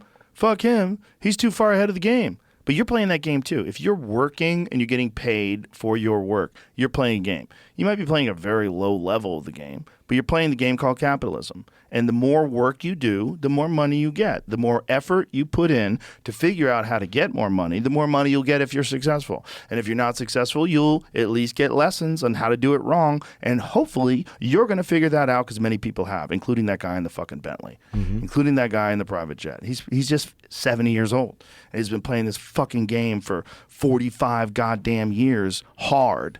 He knows what he's doing. And if you don't like that game, don't play it. But for you to say that he shouldn't have that money, okay, what are you going to do? You going to take it from him? Who's going to take it from him? The government? Armed people? What are you doing? Because that's the only way he's going to give it up. It's the only way. That's the only way you get to enforce people redistributing wealth evenly across everybody, including people that have done nothing. And now you're going to get a lot of angry people, and you're going to get a lot of resentment. You know what pops out of something like that, those ideas? Far right ideologies, super far right. That's the rebound to this radical leftism. Steve Bannon was talking about that. He was talking about Trump, like the people that are afraid of Trump. They're like, he's a moderate. He's a moderate in this movement. And believe me, if you guys fuck with him more, someone else is going to come along that's going to resonate with these people that realize they're getting fucked. And it's going to be just like what's happening in Argentina, where this guy gets elected and he's like, fuck everything. Everything's got to go. Everything's got to go. And it's wild because people are very excited about that. There's a groundswell of people that are really fucking fed up with this bullshit being implemented in all sorts of countries all over the world. They're passing these wild hate speech laws in the UK we were talking about yesterday, where you can get arrested if you have something on your phone that could be used to incite violence. So if someone sends you a meme, it's a hilarious meme that someone decides that meme could incite violence because it's offensive. Yeah, they could arrest you. This is wild, wild shit. And this is the kind of thought process that leads us down a very bad path. I think that's where people start to sell this thing as this is a utopian future, right? Where everybody's equal, everything is the same. We're all, in this fictional reality together. But what they don't understand is it is not look like that. It looks like a dystopian nightmare is what it looks like. In order to get to this place that you're briefing us is so amazing and equal, it has to take so much control. It's anti-psychology, it's anti-human, it's anti-freedom. Like when you take a person's freedom, that's the most valuable thing that we have. Yeah. It's you're taking away the human purpose. And that's the thing that I often kind of like wrestle with people. It's like you can't take away an individual's purpose and expect, or try to, and expect that to go well. It's just not. It's not. Like you can't put them into a factory job and say, well, you know what? This is your plight in life for the rest of your life. This is what you're going to do, and take away their entire existence and essence, their ability to create and thrive as an individual. That doesn't work. Like it doesn't work. And also, you're going to get the haves and the have-nots like you had in Cuba. You get the haves and the have-nots like you have in China. Mm-hmm. China has kind of a hybrid system, right? Like they allow some form of capitalism, but until you step out of line, and they send you to the bodies exhibit. Yeah. It's wild how many young people are not getting this information. I think many young people are getting it now. They understand it now because of podcasts. Mm-hmm. And but they're outnumbered by the people that are just the zombies that are buying into this shit wholesale. And they're out there. And they're out there with these very strong opinions that are not very well researched at all, a lack of understanding of human nature, and also a lack of understanding of all the forces that have led them to this particular ideology in the first place. We are, as a culture, being manipulated. Mm-hmm. We're being manipulated. And it's moving us further and further away from just sanity, just pure sanity. It's the foundations of Western logic, right? They're trying to poison the roots of Western logic by completely rewriting what we would call the history of the world and the progression around physics and math, and you name the thing that's under assault. It's under assault today. And I think who benefits from that? You just have to look around and say, who benefits from that? Our foes. That's who benefits from this. And not much has changed. If you think, 2,500 years ago, we'll say Socrates was put to death for corrupting the youth, I think is what it was. And I'm like trying to recall it, but he was out there on the street arguing and debating with people, talking about ideas, and the Athenians were like, we got to get rid of this guy. He's like, he's pressure testing what we're doing. Like, we got to put this dude down.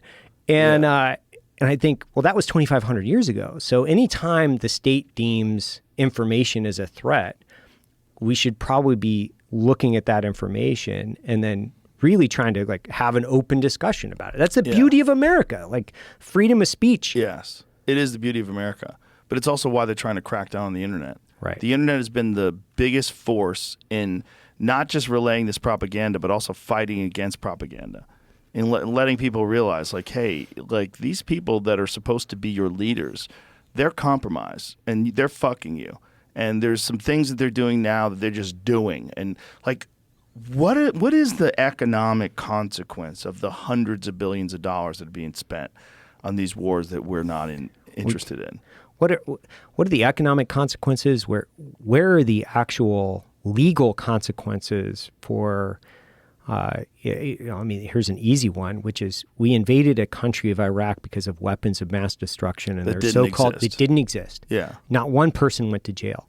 We spent more time trying to connect this fiction around Russian collusion for 2 years than we did investigating why there was a massive information operation internally to the United States that said there was weapons of mass destruction in Iraq. Not one person went to jail. Not one person stepped in front of Congress and had depositions around why did you say that there was weapons of mass destruction when there wasn't? Not one person. But we spent how many trillions of dollars on this war?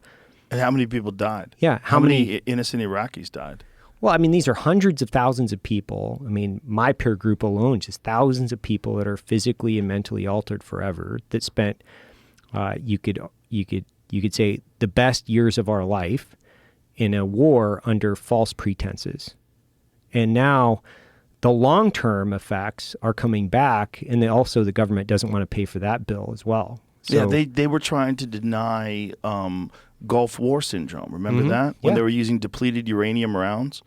So these people were all getting radiation poisoning, and their children were born deformed, and they were having these massive problems, and they were trying to deny it because they didn't want to pay for it. They don't want to pay for it. They don't want to write the check. They do when it directly benefits what I would say is the military-industrial complex and these wars of occupation. I don't want to make it sound like I'm anti.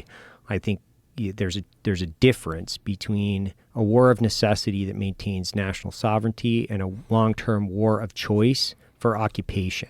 That's a war of choice in occupation is an exercise in transference of wealth from the taxpayer into the military-industrial complex, and that's like firsthand experience spending 2003 to 2009 in Iraq. That's a lot of time. 4.5 years on the ground, and then another 3 years in Afghanistan. Just seeing the expense from blood and treasure alone over the course of 10 years of deployments, and understanding what the difference is between precision tracking and then killing terrorists and what we needed to do in order to stabilize a region, and then long-term massive wars of occupation. There's a very distinct difference. Yeah, I think that's very important to bring up. And it's also very important to bring up that you have to have military power because other countries have it. And people who don't think that you should support the military, there's people that think all military is evil. Listen, if we didn't have it, what do you think would happen? What do you think would happen? Like, what do you think the whole world would lay down their arms if we did? Do you think that's what would happen? We have to live in reality.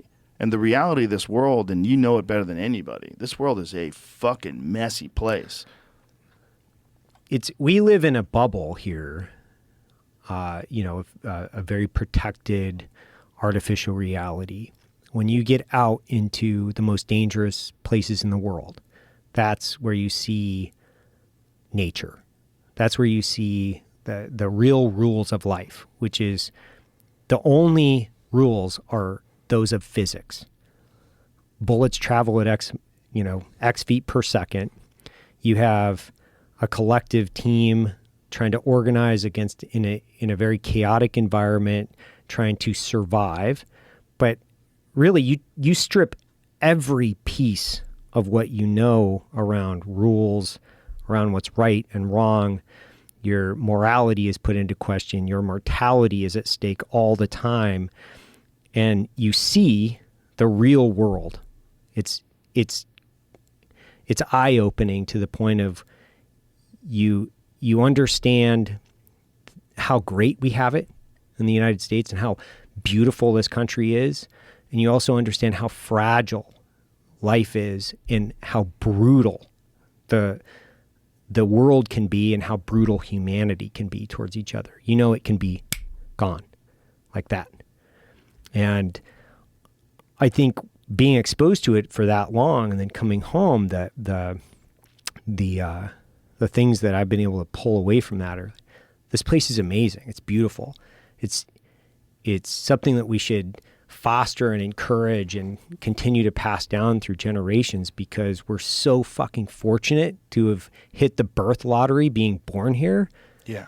Like, I roll out of bed every day, man. I'm like, this is fucking awesome. Like, I'm so happy to be alive. Like, I'm so happy to have all my fingers and toes.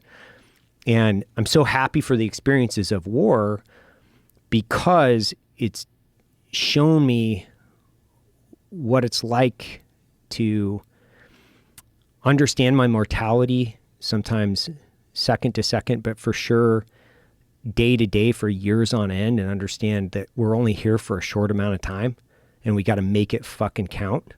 And we also have to be very grateful and gracious to what we have here for our freedoms and our country and our countrymen.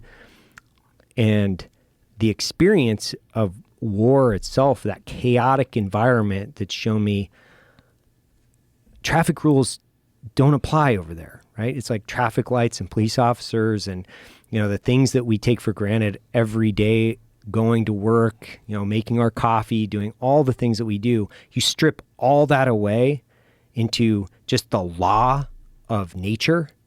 It is wild. Like it is forever life-changing, but you also understand this is what we're living in.